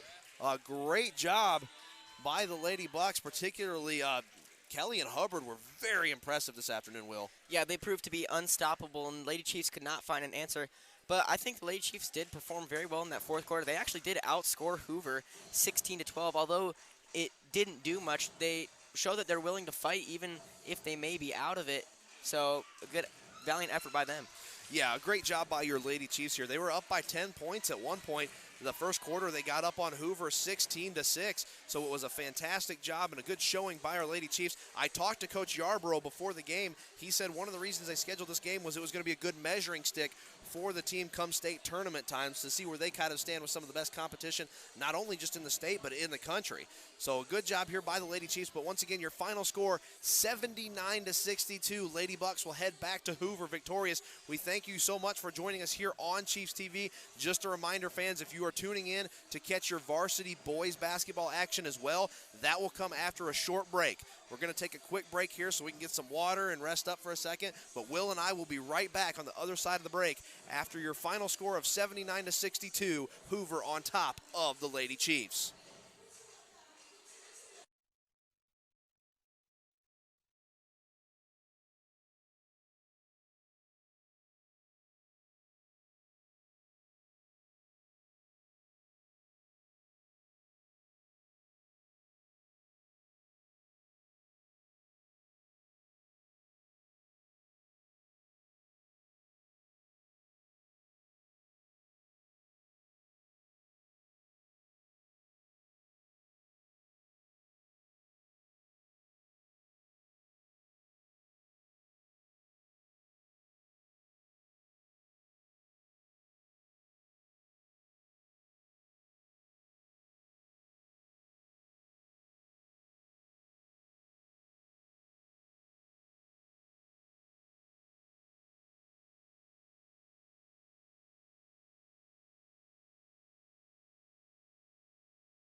And welcome to the War Lodge, ladies and gentlemen. Thank you for joining us here on a Saturday afternoon. You could be anywhere else, but you decided to join us here to check out some boys varsity basketball action between two out-of-state opponents. Sequoyah going to take on Hoover, Alabama, as they have made the 3-hour trip over here to be a part of our sports day here in Canton, Georgia. As we get ready to get underway, thank you for joining us here on Chiefs TV. I am Chase Schaefer.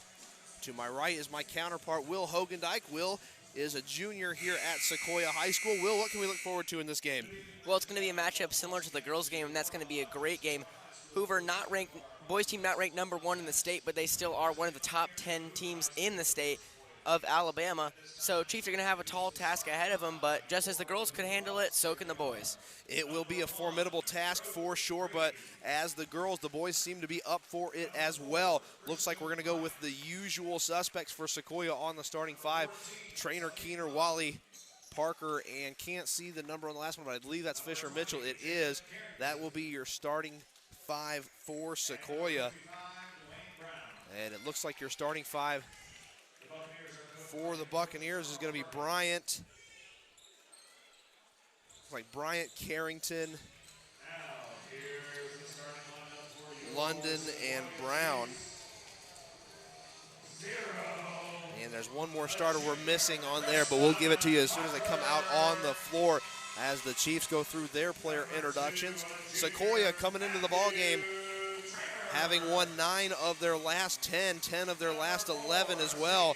They come in with a 13-4 record, 5-2 in Region 7 6A. That's good enough for third place at the moment. Hoover comes in with an impressive record as well. They're 18-5, but they are 2-1 in 7A Area 5 play. The last game was last night for Sequoyah. Will, they hung a century mark on Johns Creek here on senior night. Yeah, that's something you don't see often, and it was a great game. But I think one of the biggest positives that the Chiefs that got to that game was their bench. How many points they scored. There was 19 points off the bench. Connor Gillette was doing stuff. We had Braden Dondonville, Cameron Harrington, Connor Harris. Everyone was chipping in. I think almost everyone had at least 1 point in the game, so it was truly a great performance. Yeah, the high scores from last night were Wally with 21 and Keener hot on his heels with 20. We'll see if they can replicate that performance here tonight.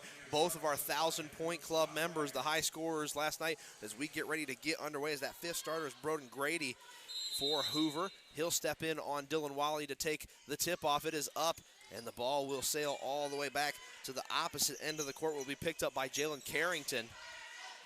The junior guard brings it up the floor to start the game for the Bucks.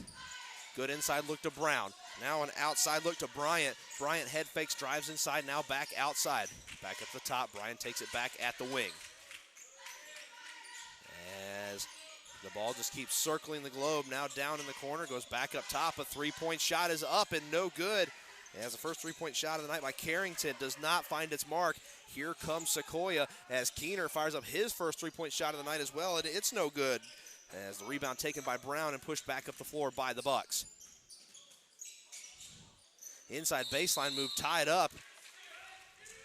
And a jump ball means a turnover, and Sequoyah will take over.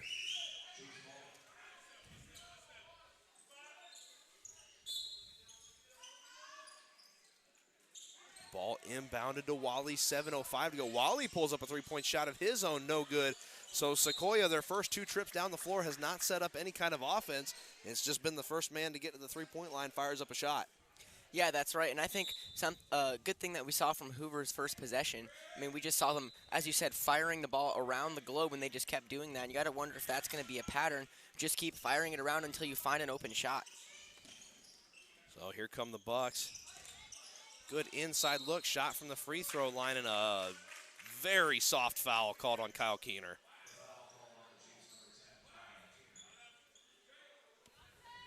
Yeah, Keener looked a little confused there. I think he just tried to tip it away as he was shooting. So Salem London will go to the free throw line for Hoover, and he will start the scoring off this game as he sinks his first free throw. 6:51 to go in the first quarter, 1:09 away before we finally got a point on the board. London with a chance to make it 2. He does, and it is now 2-0 here from the War Lodge at Sequoyah High School. Let's see if Sequoyah tries to set something up here. They don't, as Parker launches a three-point shot of his own, and all three of the Chiefs sharpshooters from beyond the arc have missed on their opening three-point shot of the evening. Ball goes out of bounds and will come back towards the Bucks. So Carrington brings it up the floor as he and Grady can't decide who won the basketball. Almost turned over inside. A good look from beyond the arc. It bounces around and out. Rebound by Fisher Mitchell as Bryant is the latest victim of the rim. Parker finally lays it up and in for the Chiefs, and we're all tied at 2 apiece. 6:20 left to go in the first quarter. And this is starting out exactly like the girls' game was. 2 minutes away, and it's 2-2.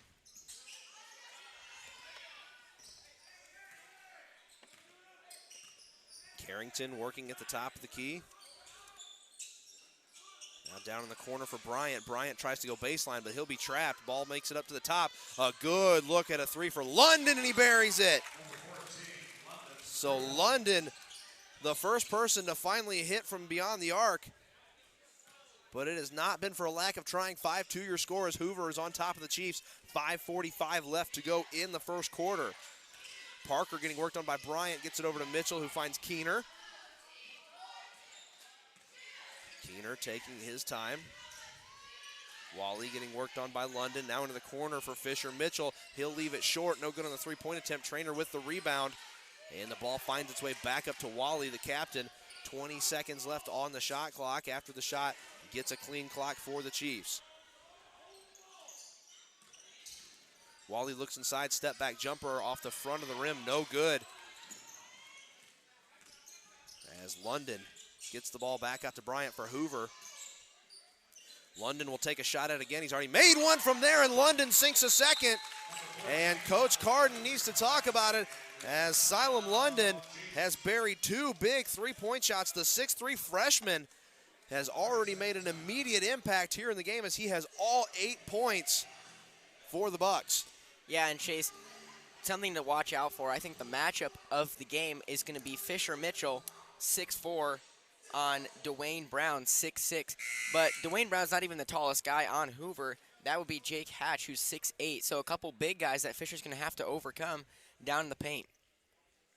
So Sequoyah already in an early hole, trailing 8-2, as they're going to have to come up with an answer for London, as he is matched up with Dylan Wally, the senior captain for Sequoyah. It's number 4 for those of you watching at home who are unfamiliar with the Sequoyah Chiefs roster. We thank you for tuning in here on Chiefs TV. We hope we're providing you with a quality broadcast. A pretty decent amount of fans have made the trip over from Alabama, and we thank them for joining us as well in the War Lodge. Good inside look to Wally. Now over to Parker, who gives it right back. And now we see Sequoyah finally setting up their offense, but a rushed shot by Fisher Mitchell is no good. But he gets the rebound, and he goes back up and lays it up and in. So a good second effort there by Mitchell as he doesn't give up on the play and cuts this lead to 4. 4:25 left to go in the first quarter. 8-4 your score. Hoover on top of the Chiefs. Long cross-court pass. London, can he hit another one? No good. And finally, the law of averages checks back in with London. And Trainer can't handle the pass, but he's able to come up with it. A good inside look to Parker, who slips and falls in the paint. And the ball will go out of bounds, and it will be Bucks basketball. 8-4 still your score, but it is Hoover basketball with 4:04 left to go in the opening round of this tilt. And Chase, I think that Mitchell on Brown matchup may be the reason that both teams came out so early firing threes, because they knew that it was going to be a lot harder to get those points down low. And speaking of down low, number 55 is actually checked out of the game, so maybe Sequoyah can get some points in the paint now. A good look across court. Some excellent ball movement here by Hoover, and a great finish at the basket by Garion Denson, as he pushes this to a 6-point lead for Hoover. 10-4 your score, 3:37 to go. Fisher Mitchell with a good look at a 3-point shot, and he buries it. as he is the first Chief to hit one from beyond the arc. 10-7 your score, and Sequoyah pulls back to within 3:25 left to go in the first, and an excellent defensive stand there by the Chiefs. Parker, looking to finish what he started, has to check back up and airmail this one all the way out to Fisher Mitchell, who stands at the Chiefs logo and gives it back to Wally. Keener taking his time. Nice move, step back, three-point shot is good, and we are all tied up at 10. What a shot by Kyle Keener. Broken ankles on the floor. That was nice move by Keener right there. A great shot to tie it up. 10-10 your score, 2:55 to go. Ball over to Richardson. Richardson gives it back up top to Carrington. Carrington one-on-one with Parker. Now here comes Wally to help. Carrington gets the ball back up top. He looks for Richardson. A good inside look. And the attempt is up and good. What a fantastic effort with the shot clock expiring by Broden Grady. And Hoover goes back up 12-10 with 2:25 left to go in the first quarter. And we've got a foul on the floor. And that'll be on Richardson.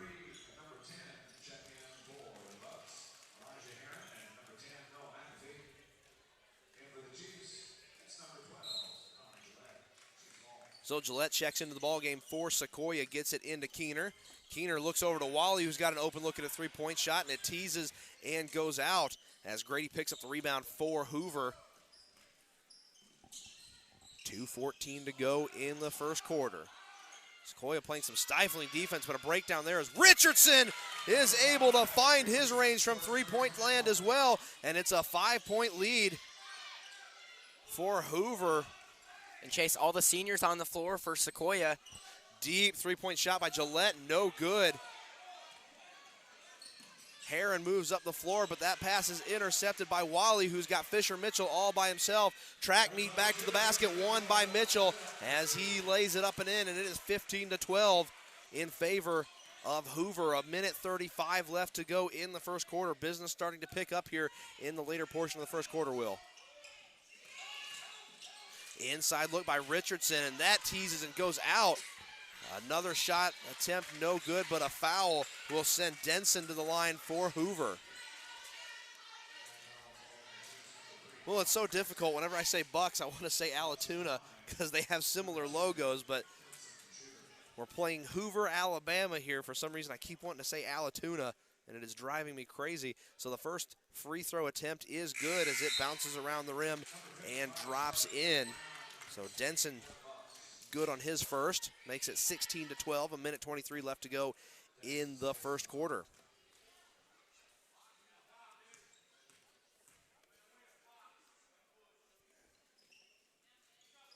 And the second is good as well, pushes it back out to a 5-point lead for the Bucks, 17-12 your score. 1:20 left to go in the first quarter as Sequoyah trailing early thanks to some big 3 points landed by London. An inside look for Wally. Wally lays it up and it rims out. What another heartbreaking miss for Dylan Wally as he still hasn't recorded a point but has recorded plenty of shots.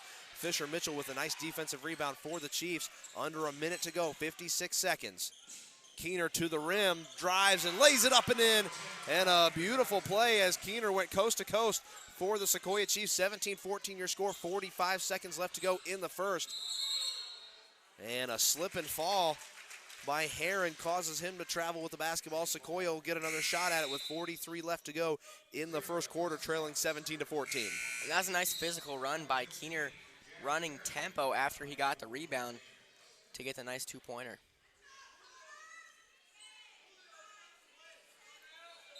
And Connor Gillette will check out of the game, and Preston Parker's back in. Harris inbound pass to Parker. Parker streaks up the far sideline. Good look for Mitchell. Mitchell fires a corner three-point shot and ties the game once again. And that's exactly where we saw him make his first shot, and he's already at 10 points, Chase. So Fisher Mitchell, we talked about this last night in our interview with him, has really developed that perimeter shooting game for the Sequoyah Chiefs, and it adds a whole nother element to this offense. Shot clock is dead for Hoover. 14 seconds left. They can hold the ball and get the last shot off. It looks like that's what they're setting up to do. But Keener playing tight defense on Richardson. and a foul on Keener. That's his second, so Keener in early foul trouble towards the end of the first quarter. Checking in for the Chiefs will be Cam Harrington. 7 seconds left to go. 4 seconds left. 3 seconds left. Got to get a shot off. 1 second left. Here goes the buzzer. Didn't get it off, but it would have been blocked by Wally anyway. So a tie game at the end of the first quarter as Sequoyah and Hoover are all squared up at 17 apiece. Will, a big first quarter for both teams as they're all tied going into the break. Yeah, and a huge first quarter for Fisher Mitchell. I mean, 2 threes as well as some more already in double digits. So he's definitely having a big game. And if Wally can get jump started here as well as Keener, then Chiefs could really pull ahead. Yeah, we saw Dylan Wally's having some struggles. He has had some good looks at the basket, just cannot get them to fall. A couple of shots that have not gone his way, rimmed out of the hoop. One of these days he's going to find that range, and when he does, it's going to be problems for this Hoover team. But speaking of problems for the other team, London hit some big three-point shots in favor of the Buccaneers. I mean, he went back-to-back with three-point shots, and for a while was the only scorer for Hoover. Yeah, he did have those back-to-back three-point shots. And going back to the Sequoyah side, even though Wally and Keener aren't started yet, it's good to see that Fisher Mitchell is still willing to step up, and that's the good thing about this Sequoyah team. They're so dynamic, is that when their regular shooters aren't having the day or haven't quite got started yet, there's so many other guys that can still step up. Yeah, and Fisher's hit some big three-point shots from that corner for the Sequoyah Chiefs, so he tied the game back up at 17 apiece as we went into the break. So as we get ready to start the second quarter, still 17-17, Hoover basketball as it is inbounded to Fairley. Fairley hands it back off to Carrington, who gives it right back to him at the wing. Brown back on the floor for the Hoover.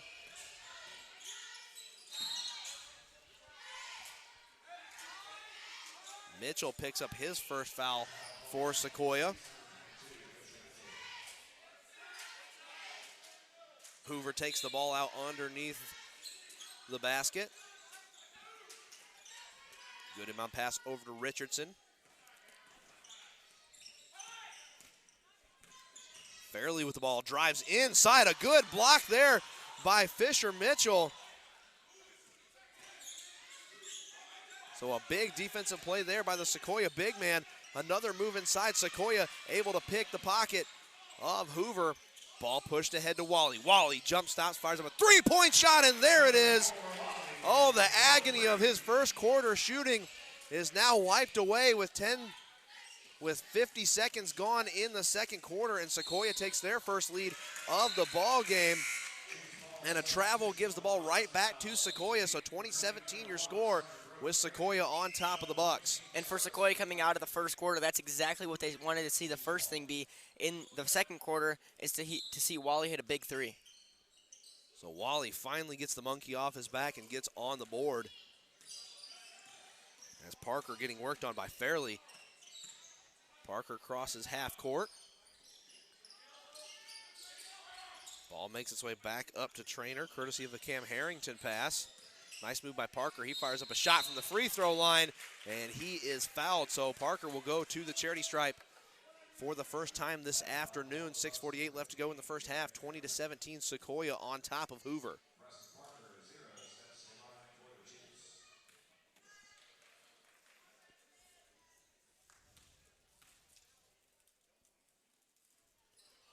First free throw no good as it bounces off the front of the rim.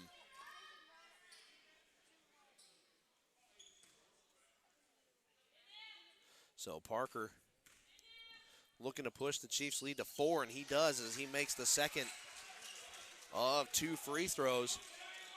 4-point lead for Sequoyah. London kicks the ball back up top to Fairley. Grady takes it at the top of the key. Good inside look to Brown. Brown goes to the rim and lays it up and in. Nice little pitch and catch there for Hoover to pull back to within 2.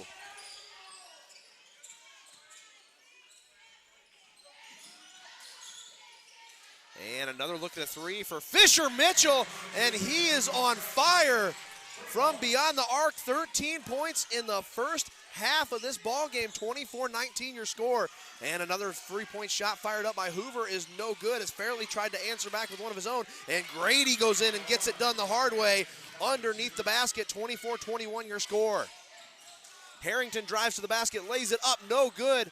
Trainer in there to get the rebound. Wally, head fakes, nice move, goes inside, got a clean look at the basket, and lays it up and in, and Sequoyah back out to a 5-point lead with 5:42 left to go in the first half. Here's the Chiefs that we are very familiar with as they are getting up and down the floor very fast and getting some good looks at the basket.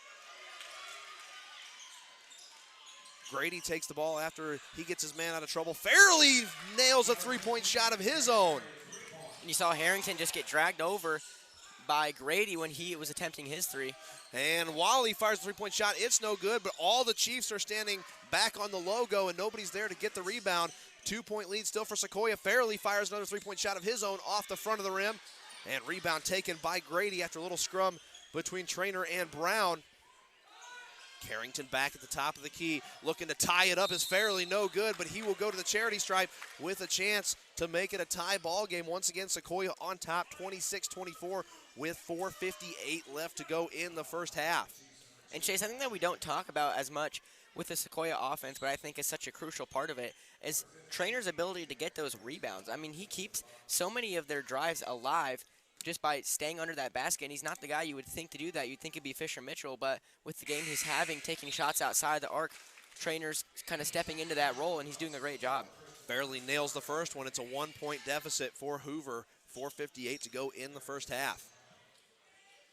And Fairley ties the ball game back up at 26. Here comes the pressure from Hoover. Parker getting worked on by London.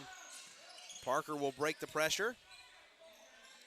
Harrington beyond the arc gets it over to Wally. Wally not having the best shooting night so far. He's only got 5 points. Parker with a nifty move to the basket, and you can go ahead and count that one. A behind-the-back shot by Preston Parker somehow finds the bottom of the net, and he's going to get one more chance at another point. Put that in the highlight reel. What an athletic play by Parker. And now with the chance to put Sequoyah up by 3, can't do it. He's 1 for 3 from the charity stripe this afternoon, but he gives Sequoyah a 28-26 lead with that nifty behind-the-back finish. 4:33 left to go in the first half. That's London once again. He was a problem for the Chiefs in the first quarter. Gets it over to Grady. Grady looks inside, a nice move, but his shot goes off the bottom of the rim, and Mitchell is there for the Chiefs to pick up the rebound.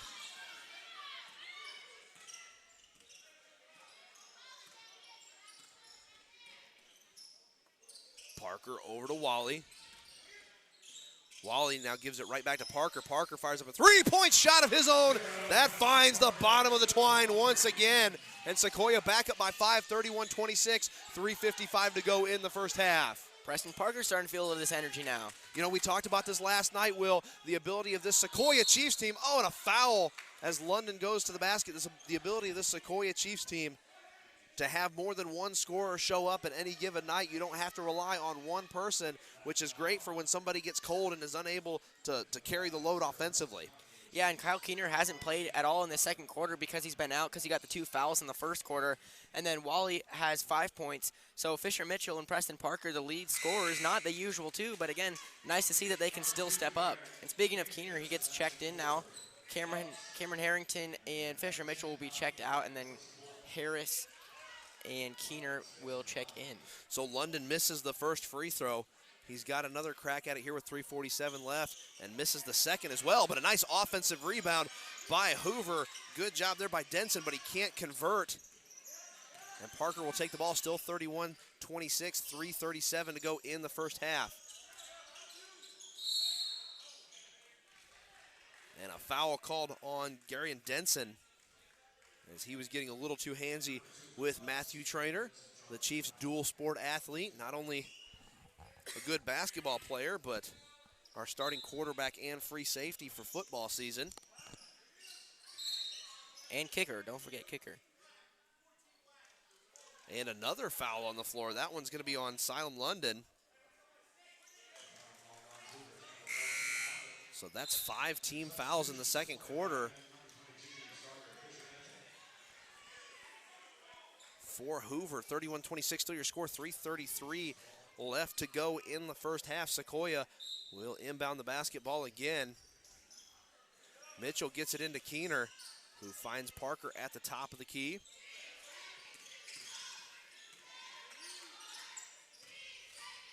And driving to the basket is Wally, and go ahead and count that one as well. So a potential three-point play on a nice move to the basket by Dylan Wally. You know, that's a staple of his game. If his three-point shots aren't falling, he just goes inside and starts driving to the basket. Either that or his little step-back fadeaway jumper.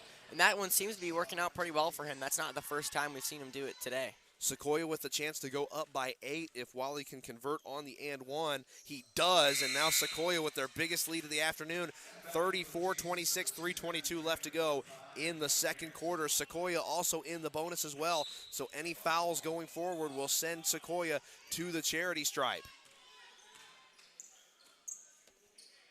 Bryant back out on the floor for Hoover. We've seen him a little bit in the first quarter. Didn't see him so much so far in the second quarter, but he takes a shot at a three and buries it as he reintroduces himself to the ballgame. Christian Bryant, the senior guard, pulls it back to within 5 after that big three-point shot. 34-29 your score. Wally with that step-back jumper as it rims out, but it's taken by Harrington. Wally takes it, and an offensive foul on Wally after Grady falls to the floor.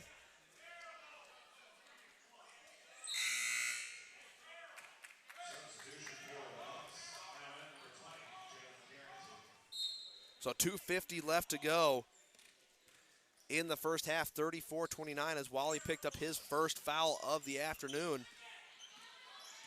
As he's now back up with 8 points. Got to watch out for Bryant. He's already hit a big three-point shot. Nice inside drive by Richardson. Kicks it out for London. He's already got a pair. No good on that one. Picked up by Wally.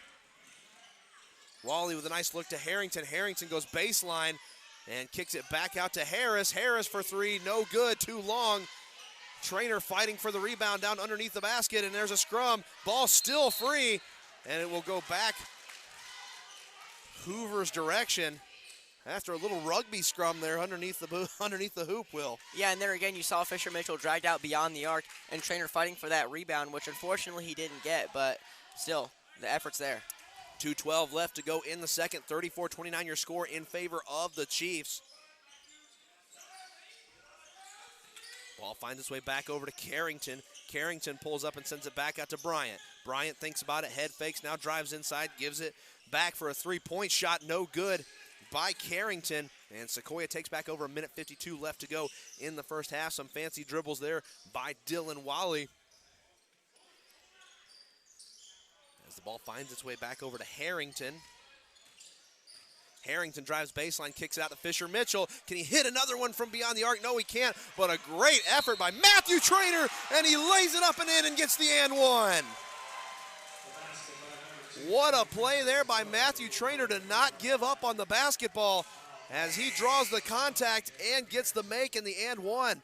What a play there by Trainer. Yeah, and that's exactly what I've talked about twice already with Mitchell being hot from beyond the arc. He's going to try and take it again, and he didn't make it, but Trainer was there to put it back in. And Trainer converts on the three-point play, 37-29 your score, and Sequoyah matches its biggest lead of the afternoon as they are back up by 8, 1:34 left to go in the first half.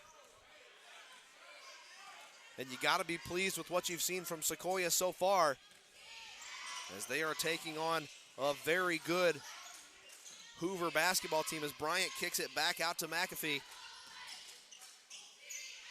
And Bryant with a long three-point shot that goes to the bottom of the net. Wow, the range on Bryant to nail that one. 37-32, 1:09 left to go in the first half. Bryant's hit 2 really long three-point shots. Trainer on the putback, and he's going to get another and one. Trainer doing the Lord's work under the basket as he picks up the foul once again. And he will go to the charity stripe with his second chance in as many times down the floor to make a three-point play out of it. 39-32 your score here with 1:02 left to go in the first half.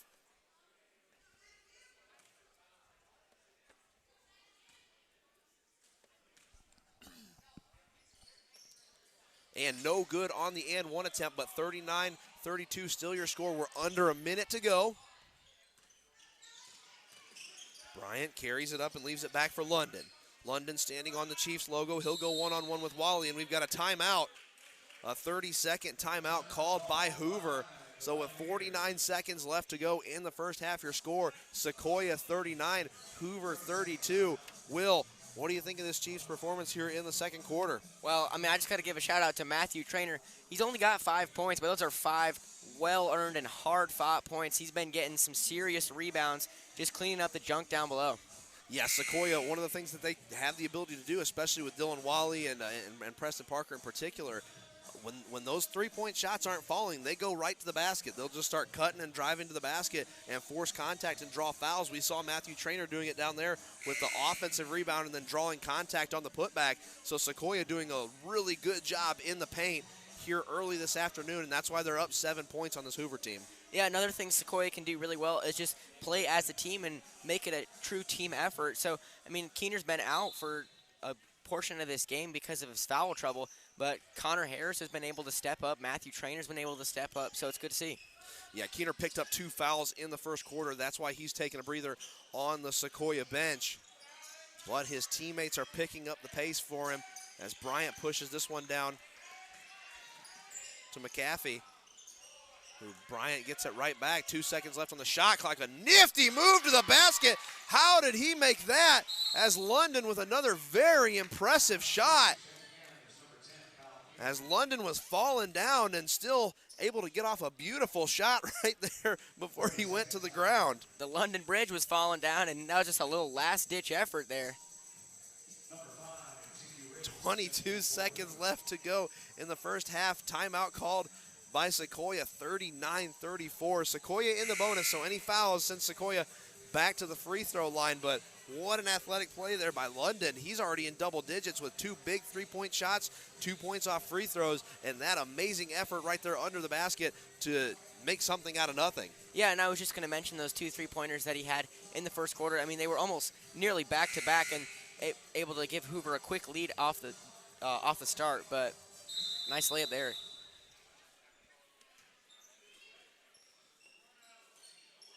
Ball inbounded to Keener. They're trying to trap Keener before he can cross half court. He finally gets across thanks to some nifty handles as he is shadowed heavily by Richardson. Now drives to the basket and is fouled going up. So Keener picks up a foul of his own and will go to the charity stripe. 6.5 left to go in the first half. And Chase, something we've talked about multiple times already, Keener and Wally usually more three-point shooters, but if they're not going to give him, if Hoover's not going to give him the opportunities, then they'll go to the basket too.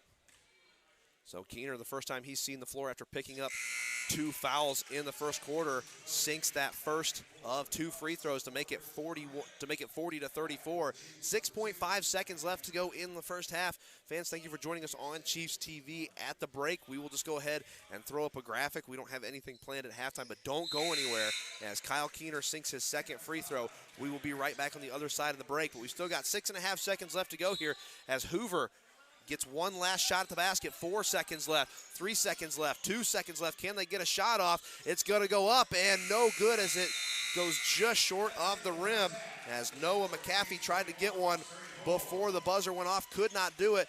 So a short break coming up here. Your score at the end of the first half is Sequoyah 41, Hoover 34. Will, you got to feel good if you're Coach Carden and the Chiefs right now. Yeah, you know, we've been talking about Sequoyah this, Sequoyah that, but, I mean, looking at the Hoover side, they're only 7 points down, although it seemed like Sequoyah's really owned this first half. Hoover's still in it. They've been matching buckets, so they can get back in it. Well, and Sequoyah was trailing the first portion of the game. I mean, Hoover seemed to be able to answer everything Sequoyah threw at them in the first quarter, but the second quarter was really where the Chiefs stepped up and made a lot of things happen. The second quarter was a fireworks show. I mean, we were only 17-17 at the end of the first, and now we're 41-34 going into the break. So some excellent basketball being played here at the War Lodge. I want to thank everyone for joining us on Chiefs TV. I am Chase Schaefer. Next to me is Will Hogendijk. We will be right back on the other side of the break here from Sequoyah High School on a wonderful Saturday for some afternoon basketball. We will see you on the other side of the break.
And welcome back, ladies and gentlemen, to the War Lodge here at Sequoyah High School. Thank you for joining us on Chiefs TV.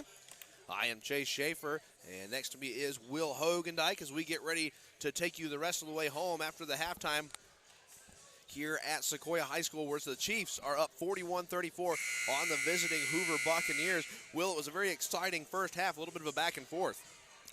Yeah, most definitely. And I think a highlight from the Chiefs that we saw that we mentioned multiple times is that even though the regular starter Kyle Keener wasn't able to get as much playing time due to foul trouble, it was nice to see Fisher Mitchell step up and get 13 points in the first half and 10 points in the first quarter alone, as well as Matthew Traynor getting plenty of rebounds and a couple nice layups as well. So it was good to see other people step up when one of our starters was out. Yeah, very athletic move by Parker as well, as he was able to draw an and one that was pretty impressive. I'd like to go back to the highlight reel and see that one. But we're back underway here in the second half as Keener carries the ball up and gives it to Mitchell, who fires a three-point shot. It's no good off the front of the rim, but Traynor picking up right where he left off, getting an offensive rebound, giving it back to Wally. The shot's not there, and my word. Fisher Mitchell was thrown to the ground by Broden Grady. So a hard foul will send Mitchell to the free throw line. No, inbound pass by Wally.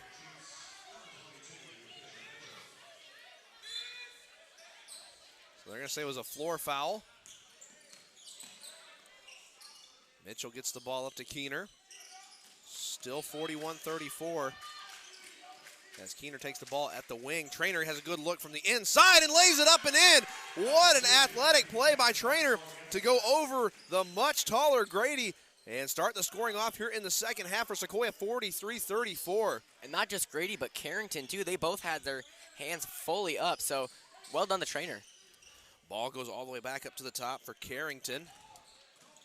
But Carrington will give it back to Richardson. Richardson to London. We saw him hit some big shots in the first half. London kicks it back out to Grady, who fires up a three-point shot. It's short, and a collision at the high post between Traynor and one of the Bucks, but we got a whistle here as Parker picks up a foul. So Sequoyah with their largest lead of the afternoon, 43-34 the score. Inbound pass goes over to Richardson. Carrington. Now it goes over to Richardson. Richardson drives in the lane, and he's fouled on his way up. Parker picks up two quick fouls, and now Parker's in trouble. That's Parker's third of the ball game. And here comes Connor Gillette to play relief for Parker.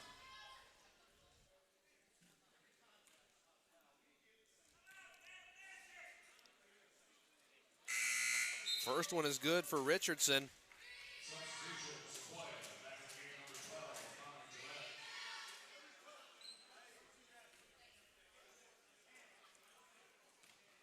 And Richardson with a chance to make the second.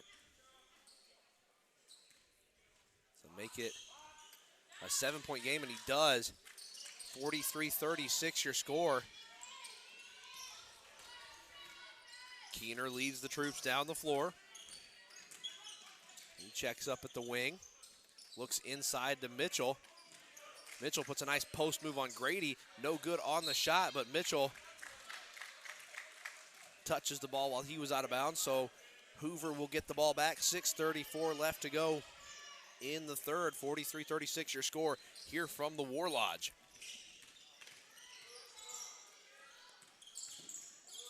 Bryant with the ball back up top, now over to Richardson. Richardson trying to find an inside lane, it's not there. Grady has the ball poked away on the contact, and Gillette's in a foot race back to the basket as Gillette lays it up and too hard on the shot, and missed layups have plagued both the boys and the girls team here this afternoon. A big three-point shot coming up, no good off the side of the backboard, but Richardson picks up his own rebound. Mitchell gets it for Sequoyah, gives it up to Keener as Gillette fires a three-point shot for the Chiefs, and it's a 10-point lead. So Connor Gillette gives the Chiefs their largest lead of the afternoon, 46-36, 5:45 to go in the third. Bryant takes the ball at the top of the key, drives inside the lane, and drops it in and one. A very soft foul called on Connor Gillette. So Bryant with the opportunity to complete a three-point play. And Coach Carden picks up a technical foul as the referee doubles down on wrong after calling a soft foul on Connor Gillette.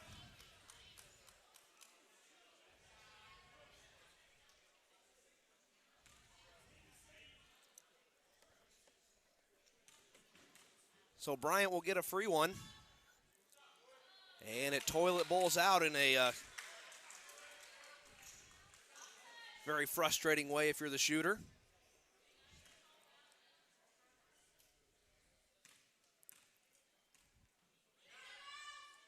And Bryant hits the second. And I still think he's got one more free throw coming up. So a big momentum swing for Hoover if Bryant can sink the second, and he does, the third correction. So 46-40 your score, and Hoover will get the basketball back after the technical foul on Coach Carden.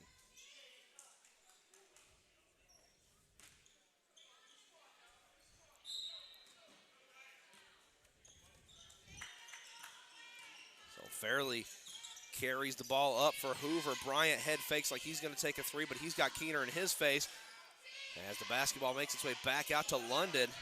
Now Fairley gets it back to Bryant. Bryant fires up a three-point shot. It teases out, no good.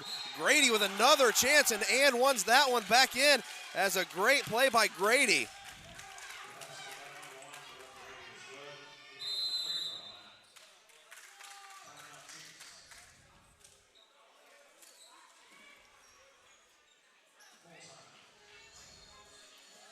Coach Carden is very displeased with the officiating in this ballgame. 46-42 the score.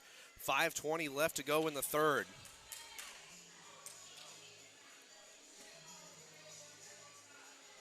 As the officials have basically given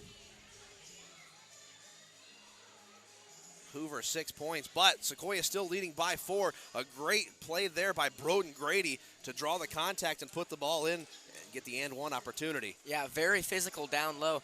And Grady's not the matchup that we thought we were going to see down low. We thought it was going to be Dwayne Brown on Fisher Mitchell, but with Fisher Mitchell being dragged out and shooting a lot of threes, he's been able, or that matchup's not happened.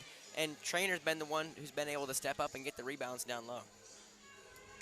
So 46-42 your score. Sequoyah watches a 10-point lead evaporate almost instantly. 5:20 left to go in the third quarter, though. And Sequoyah in a little bit of foul trouble here in the third quarter, already with 5 fouls, one more, and they are in the bonus. Correction, Hoover will be in the bonus. Sequoyah will be in a pickle. High score on the floor is Fisher Mitchell.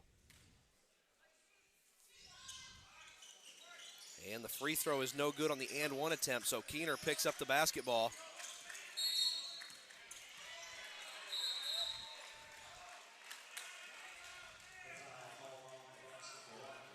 And a foul called on Grady.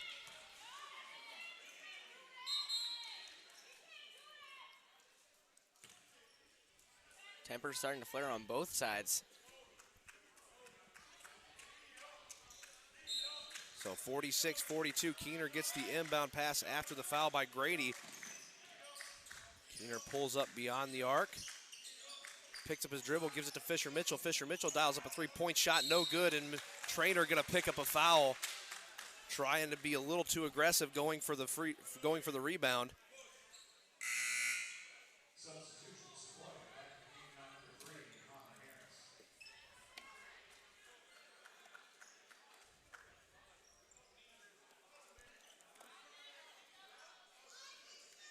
(46-42), and Hoover is in the bonus.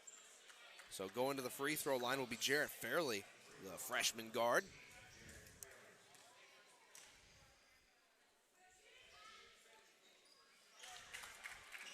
Hoover already in the bonus. So he'll hit the front end of the 1-and-1. And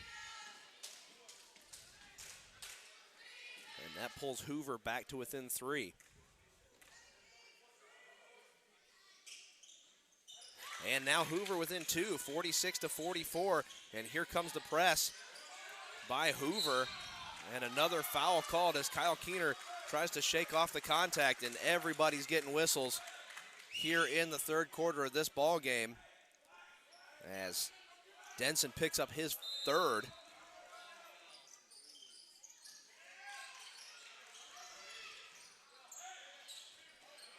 So 9 fouls in 3 minutes. Sees Sequoiah's lead evaporate to 2. Keener finally gets the ball across half court. 4:50 left to go in the third.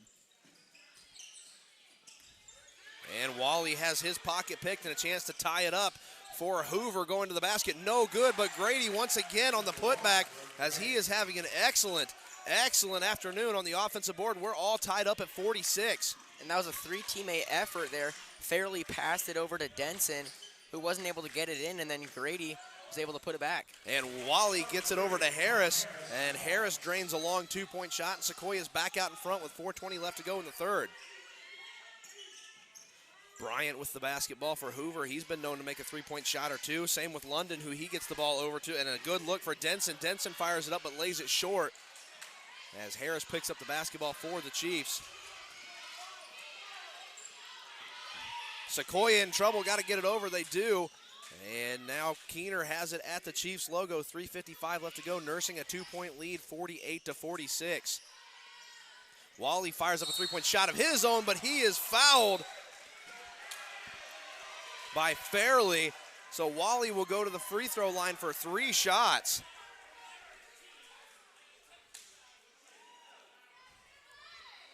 And a technical foul on Hoover. And this is getting out of hand quickly. So Wally will get 5 free throws. 3 on the shot attempt and 2 for the technical foul, and then Sequoyah will get the ball back. So there's 1 for Sequoyah. 11 fouls already this quarter. So 11 fouls. Good job, Will. 11 fouls. And we're not even 5 minutes in. Wally sinks the second and the third. So now he gets 2 more for the technical foul that was issued to Hoover. So both coaches with a T. And Wally sinks the fourth. Can he make it 5 in a row? Sequoyah will get the ball back, and now that lead is back up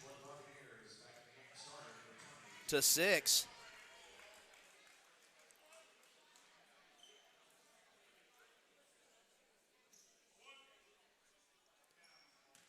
The last shot for Dylan Wally, he's 4 for 4.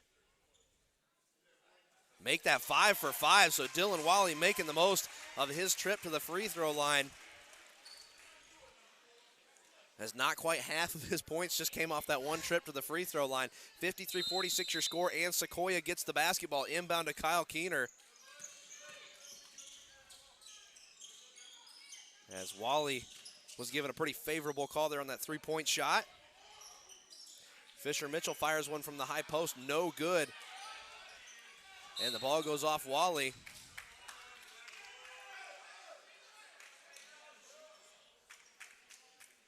And Hoover takes back over. Denson will inbound the basketball for the Bucks. Carrington carries it up the court. Both teams in the bonus. Still 3:30 left to go in the third quarter. And what has been a quarter that will not end. Nice defensive play there by Mitchell. And not a player on the floor who doesn't have at least 1 foul. 2 players with 2, and Denson for Hoover's got 3. Mitchell fires up a 3-point shot. That one rolls around and goes in. So Sequoiah's lead back up to 10. Not even a minute after it went back down to 2. 3:02 left to go in the third quarter.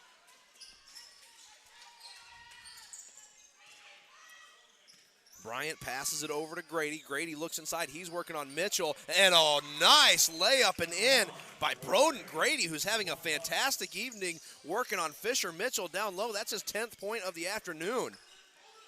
2:40 left to go, 56-48 in favor of the home team. Dylan Wally working one-on-one with London. He picks up his dribble. He's in big trouble, but he gets it out to Gillette. And Gillette kicks it over to Keener. Gillette in relief for Parker, who picked up his 3rd foul earlier in the quarter. Wally gets a good look at a 3-point shot, and it's in. And Sequoyah, their biggest lead of the afternoon, 59-48. 2:15 to go in the third. And Connor Harris doing a nice job of setting up a screen to draw off the Hoover defender, give Wally a nice open 3.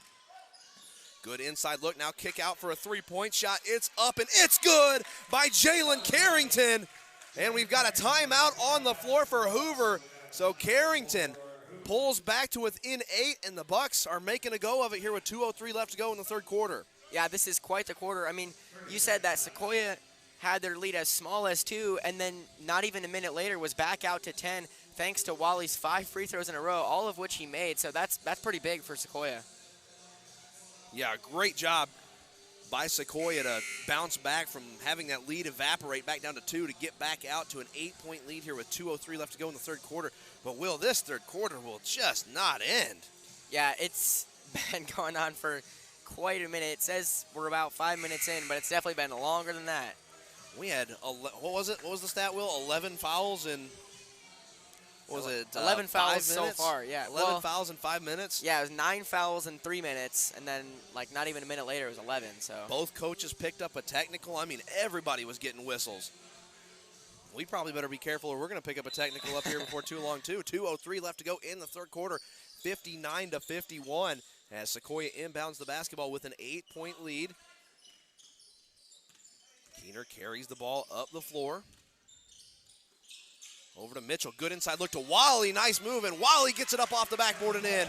And Sequoyah back out to a double-digit lead, 61-51, a minute 45 to go in the third quarter. And Wally with a 360 move down low to shake Richardson off from and just have a nice open basket. Ball over to London. London gets it back over to Grady, who has had a stellar third quarter. Good inside look by Richardson. Brown back on the court, and he lays it up and in. Dwayne Brown, we hadn't seen the 6'6 freshman in some time, but he makes a reappearance and cleans the backboard and lays it up and in. Keener, no good on the layup attempt. Good defense there by Brown. Richardson fires up a three-point shot of his own. It's no good, but he'll get his own rebound and take a second crack at it. Lays it up and in, and a good follow-up attempt there by Richardson. And Sequoyah's lead now down to 6, 61-55 with a minute 3 left to go. Keener going to slow it down and let the offense get set up. 58 seconds left. Wally pulls up for a short two-point shot. It's no good. Looking for a call, not going to get it. Here comes Richardson all alone to the basket, and he lays it up and in. And don't look now, but here come the Bucks, 61-57. 41 seconds left. Gillette left wide open, no good on the three-point shot as he left it a tad bit short. 35 seconds, 1 second difference between the game clock and the shot clock, 61-57. The Bucks with a chance to get the last shot of the half off, of the quarter off, excuse me. 18 seconds left. Richardson taking his time. Now the offense gets sent in motion as Carrington comes up to get the basketball. Keener is going to be one-on-one with him. 8 seconds left. 7 seconds left. A good inside look to Brown, who lays it up and in off the backboard. 3 seconds left, and the time is going to expire, but getting the shot off was Keener, no good, and it's a tight one here at the end of the third quarter, 61-59, as the Bucks have come back from double-digit deficits multiple times here in this game, and we've got a good one here, Will. Chase, I'm going to have to look in the dictionary to find a word to describe this quarter. That was, I don't even know what to say. It started off really bad. I mean, there was 9 fouls in 3 minutes, 11 fouls total. Neither team had a clean half, that's for sure. Both coaches with a technical. I mean, in a quarter that saw Sequoyah's lead as big as 10, as small as 2, now it's at the 2 mark again. So this fourth quarter, it's going to be a good one. Yeah, both teams getting very streaky here in the third quarter as one team will get on a big run, the other team will get on a big run. And don't look now, but Dylan Wally's got 18 points. Yeah, and I mean, but the thing is, Fisher Mitchell still leading with 19. 19 points for the big man. And that's not the person we usually see leading the scoring going into the fourth quarter. But if we look over at Hoover, a big team effort there for the Bucks, 10-9, 10-3, and 6 so far on the court at the end of the third quarter. So they're doing a good job of spreading the ball around and making things happen as a team. The player of the third quarter had to be Broden Grady. I mean, a fantastic job underneath the basket for Hoover. Yeah, definitely. And, I mean, he had a couple of those layups where, one of them I wasn't even sure how he got it in. He was, like, sideways when he shot that. So big props to him. So a fantastic job by both teams as it comes down to the fourth quarter and a 2-point ball game.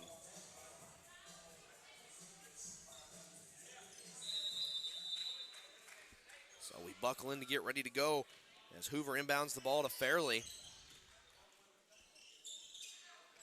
Fairley And a good inside look to Brown, but he has too much mustard on it. Loose ball picked up by Fisher Mitchell. And Trainer sends this over to Wally. Wally one-on-one with Fairley now. Wally drives the lane and has now hit the 20-point mark for this ball game. 63-59 your score. 7:35 to go in the ball game. Fairley driving the lane, and he's trying to answer, not there. Brown has the ball swatted away, and a foul on Mitchell. Fortunately for the Chiefs, that's only his second. One of the very few not in foul trouble. Trainer and Parker both at 3. So the freshman Brown will get 2 cracks at it. He can pull Hoover back to within 2. He makes the first. And that makes it a 1-possession game.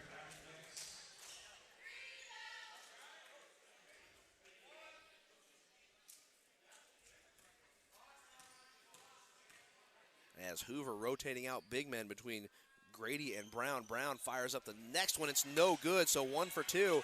Makes it a 1-possession game, but still a 3-point lead for the Chiefs, 63-60. Keener picks up the ball, now gets it to Mitchell. Mitchell to Wally. Inside look to Trainer, and a floor foul on Richardson.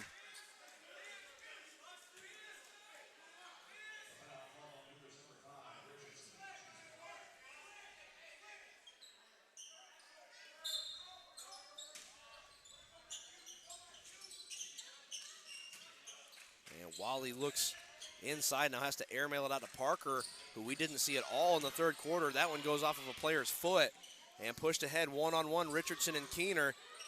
Richardson pulls up and has that one swatted away by Keener.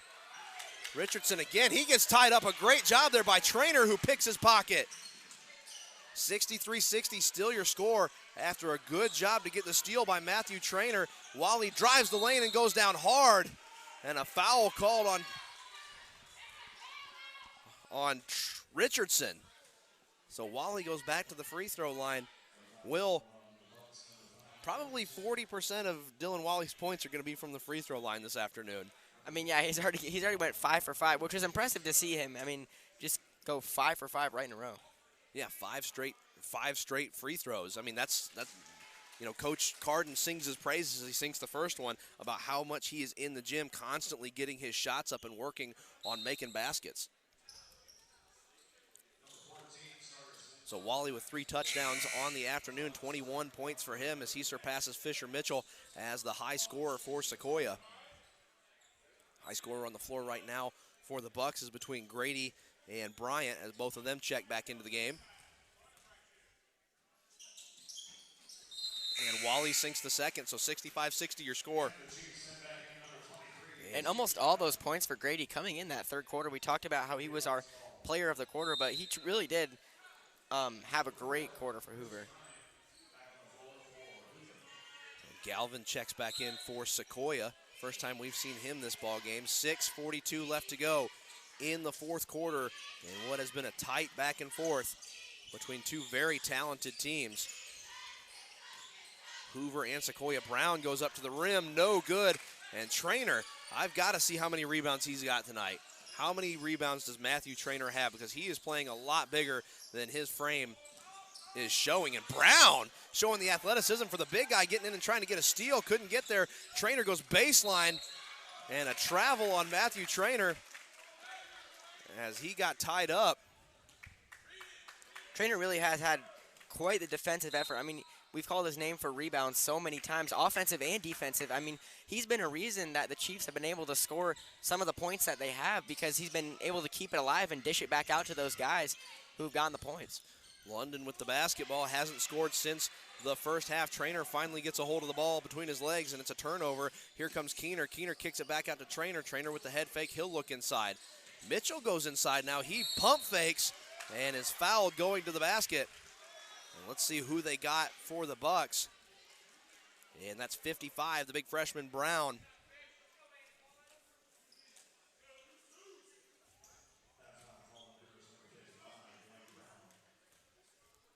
We'll send Mitchell to the line, and he sinks the first, so a 6-point lead for Sequoyah.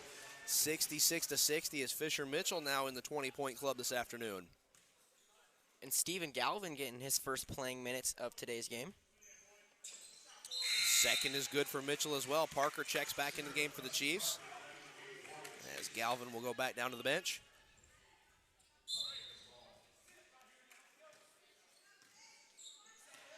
So a 7-point lead for Sequoyah. 5:42 to go in the fourth. London dishes it over to Carrington. Carrington picks up his dribble. He tries to get it inside to Brown, but Mitchell's there. And a bad pass sails out of bounds, and Sequoyah takes over as Denson checks back in for Hoover.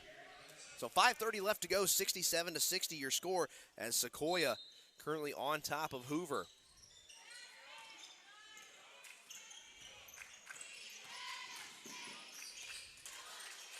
Nice head fake by Mitchell, gets it over to Parker. Now to Wally. Wally thinks about that step back three, sees a lane he likes, goes and takes it, puts it up. It's too much, and it bounces off the back of the backboard and off the rim. Here comes Hoover, 4-on-3 the other way. They'll just check up, and a nice 2-point shot there by Carrington, but it teases out. And yet another rebound by Trainer.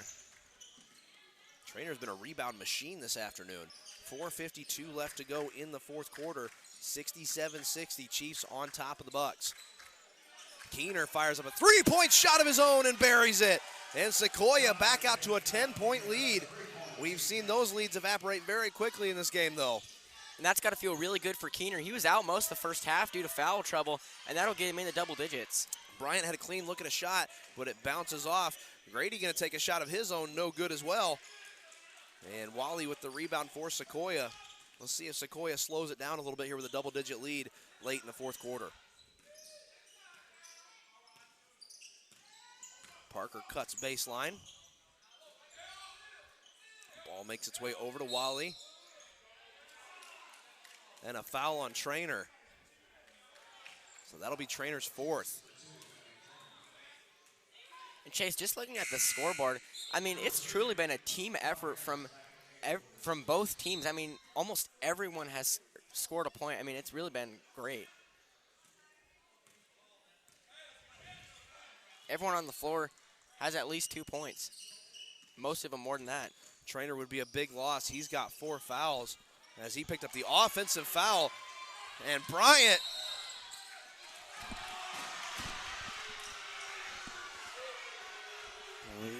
Wow. Fisher Mitchell got mugged and got called for a travel.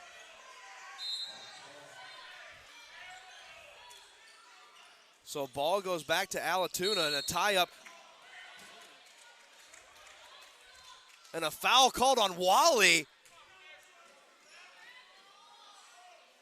This is getting out of hand. 3:45 left to go in the fourth, 70-60.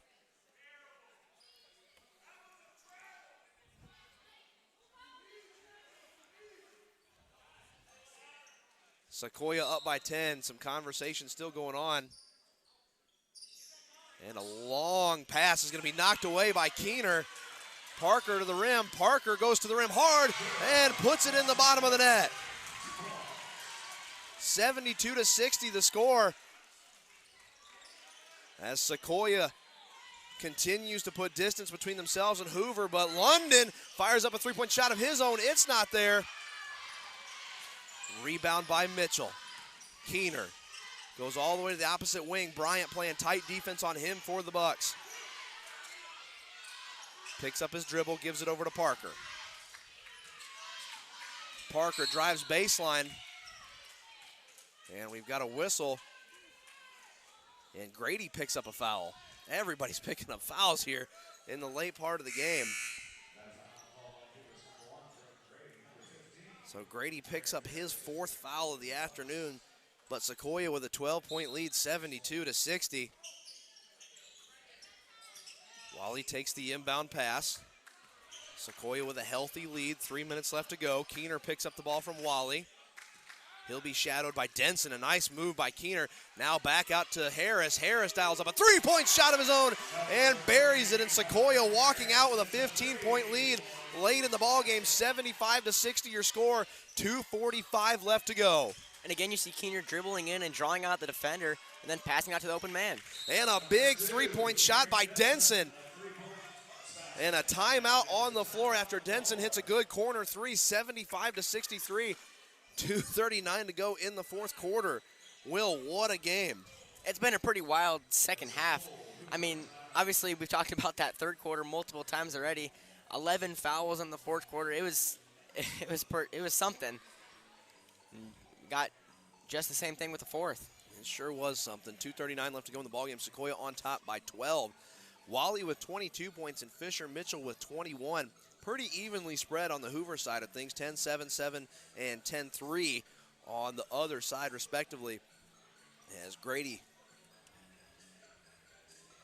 with 10 points, Denson with 7, Bryant with 10, Fairley with 7 as well, and a cool 3 for Jalen Carrington. And also London on the bench has 10 as well. That he does. He hasn't really made a whole lot of noise in the second half. He was a very impactful player in the first half of the ball game, hitting 2 big three-point shots back-to-back to give Hoover a lot of momentum going into the second quarter. So a 12-point game, 75-63, 2:39 left to go as we come out of the timeout. I'd like to thank all of our sponsors here at Sequoyah Basketball.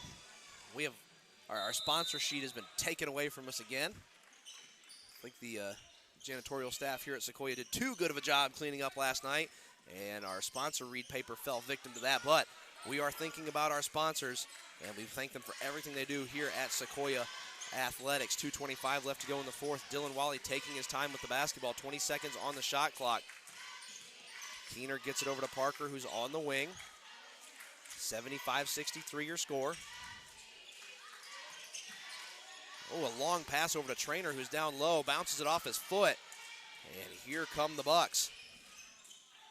Inside look for London, and London's turnaround jumper goes off the glass and in, and we're back to a 10-point game. Oh, a nice look for Wally, who's all by himself. He decides to take the easy points and drives in and splashes it home, 77-65. I think that was a smart move by Wally. Although he was wide open, I'd say just get the points that you know you can. The ball goes out of bounds off Parker as he tried to corral the London rebound.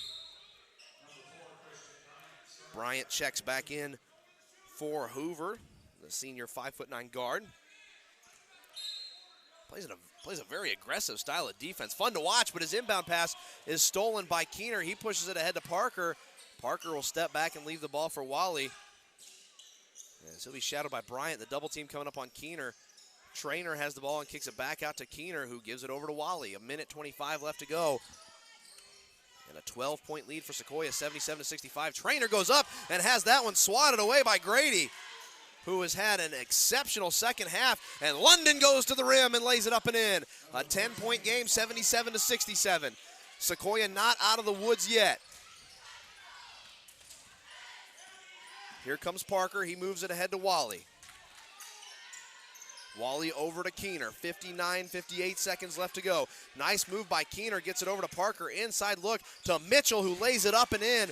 And it is 79-67 here in the fourth quarter. 48 seconds left to go in the ballgame. Deep three-point by Bryant, and he hits another one. He has got some serious range whenever he wants to find it, and that pulls back to within single digits. This Sequoyah leads 79-70 with 43.5 seconds left in the ballgame, Will. Although that was a smart move by Parker to go to Mitchell instead of taking the open three. I mean, if you're going to have people like Bryant who can just drain threes from Alabama, I mean, you might have to try and go for a three. But, yeah, Chiefs doing a good job of staying ahead. They're going to need to burn the clock when they have the possession.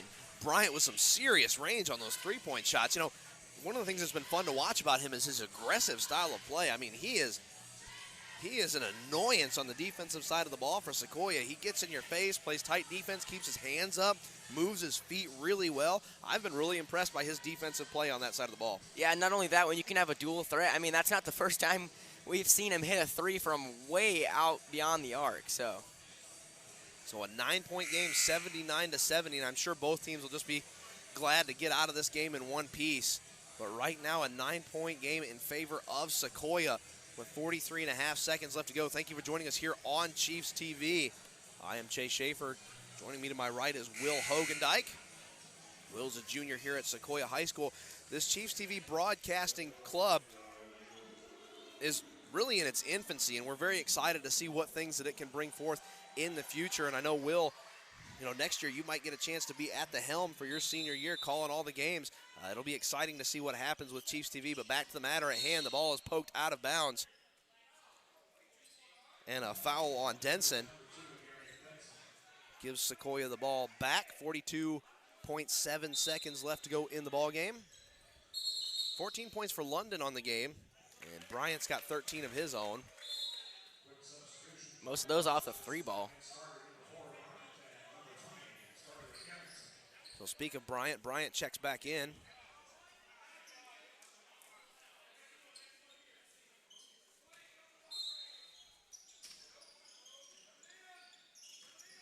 Inbound pass finds its way up top for Fairley.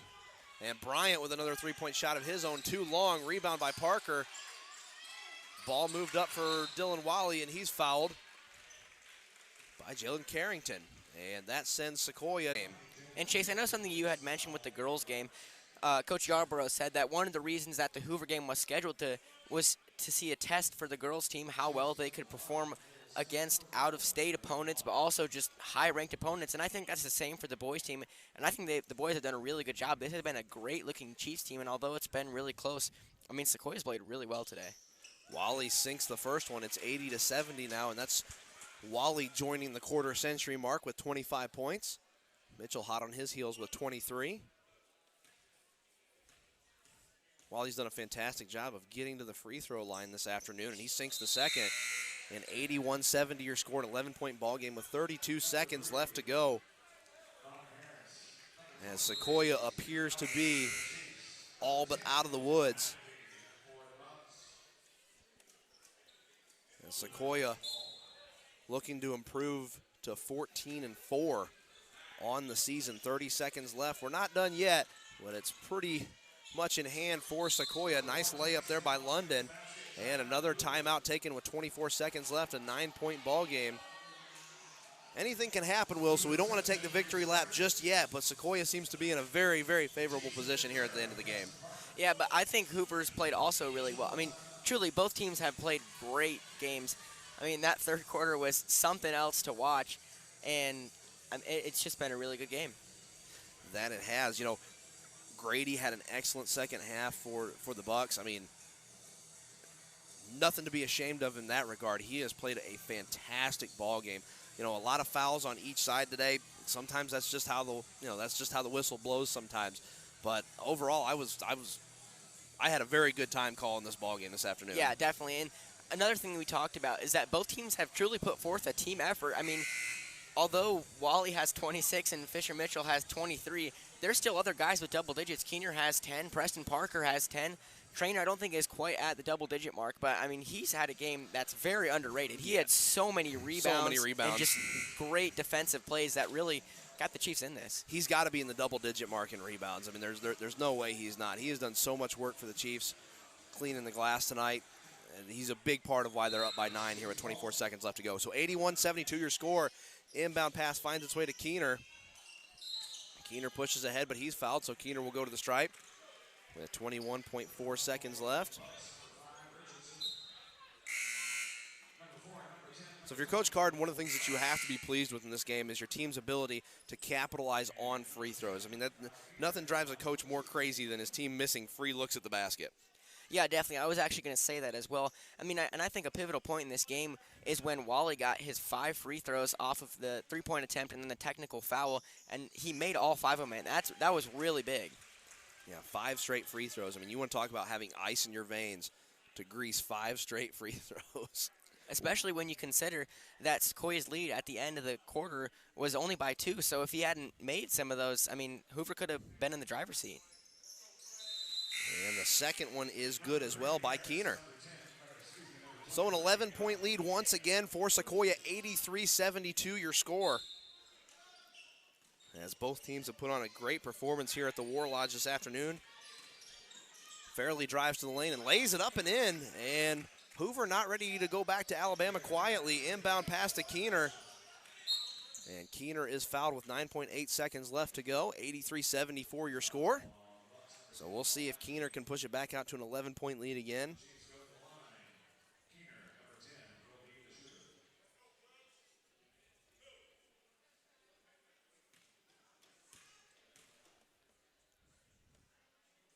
And Keener sinks the first, and that's 84-74, a 10-point ball game. As Keener starting to get a little stat padding in here towards the end of the ball game. He's up to 13, make that 14. And 85-74, back to an 11-point lead. 9.8 seconds left to go. We can go ahead and call that ball game, Will, as Hoover inbounds the basketball. Now back over to Carrington. Fairley picks it up and over to London. London fires up a deep three-point shot at the end of the buzzer and buries it. So an 8-point victory after London dials up a three-point shot at the end of the game. But it's too little too late as Sequoyah is going to get out of here with an 85-77 win against a tough Hoover Ball Club.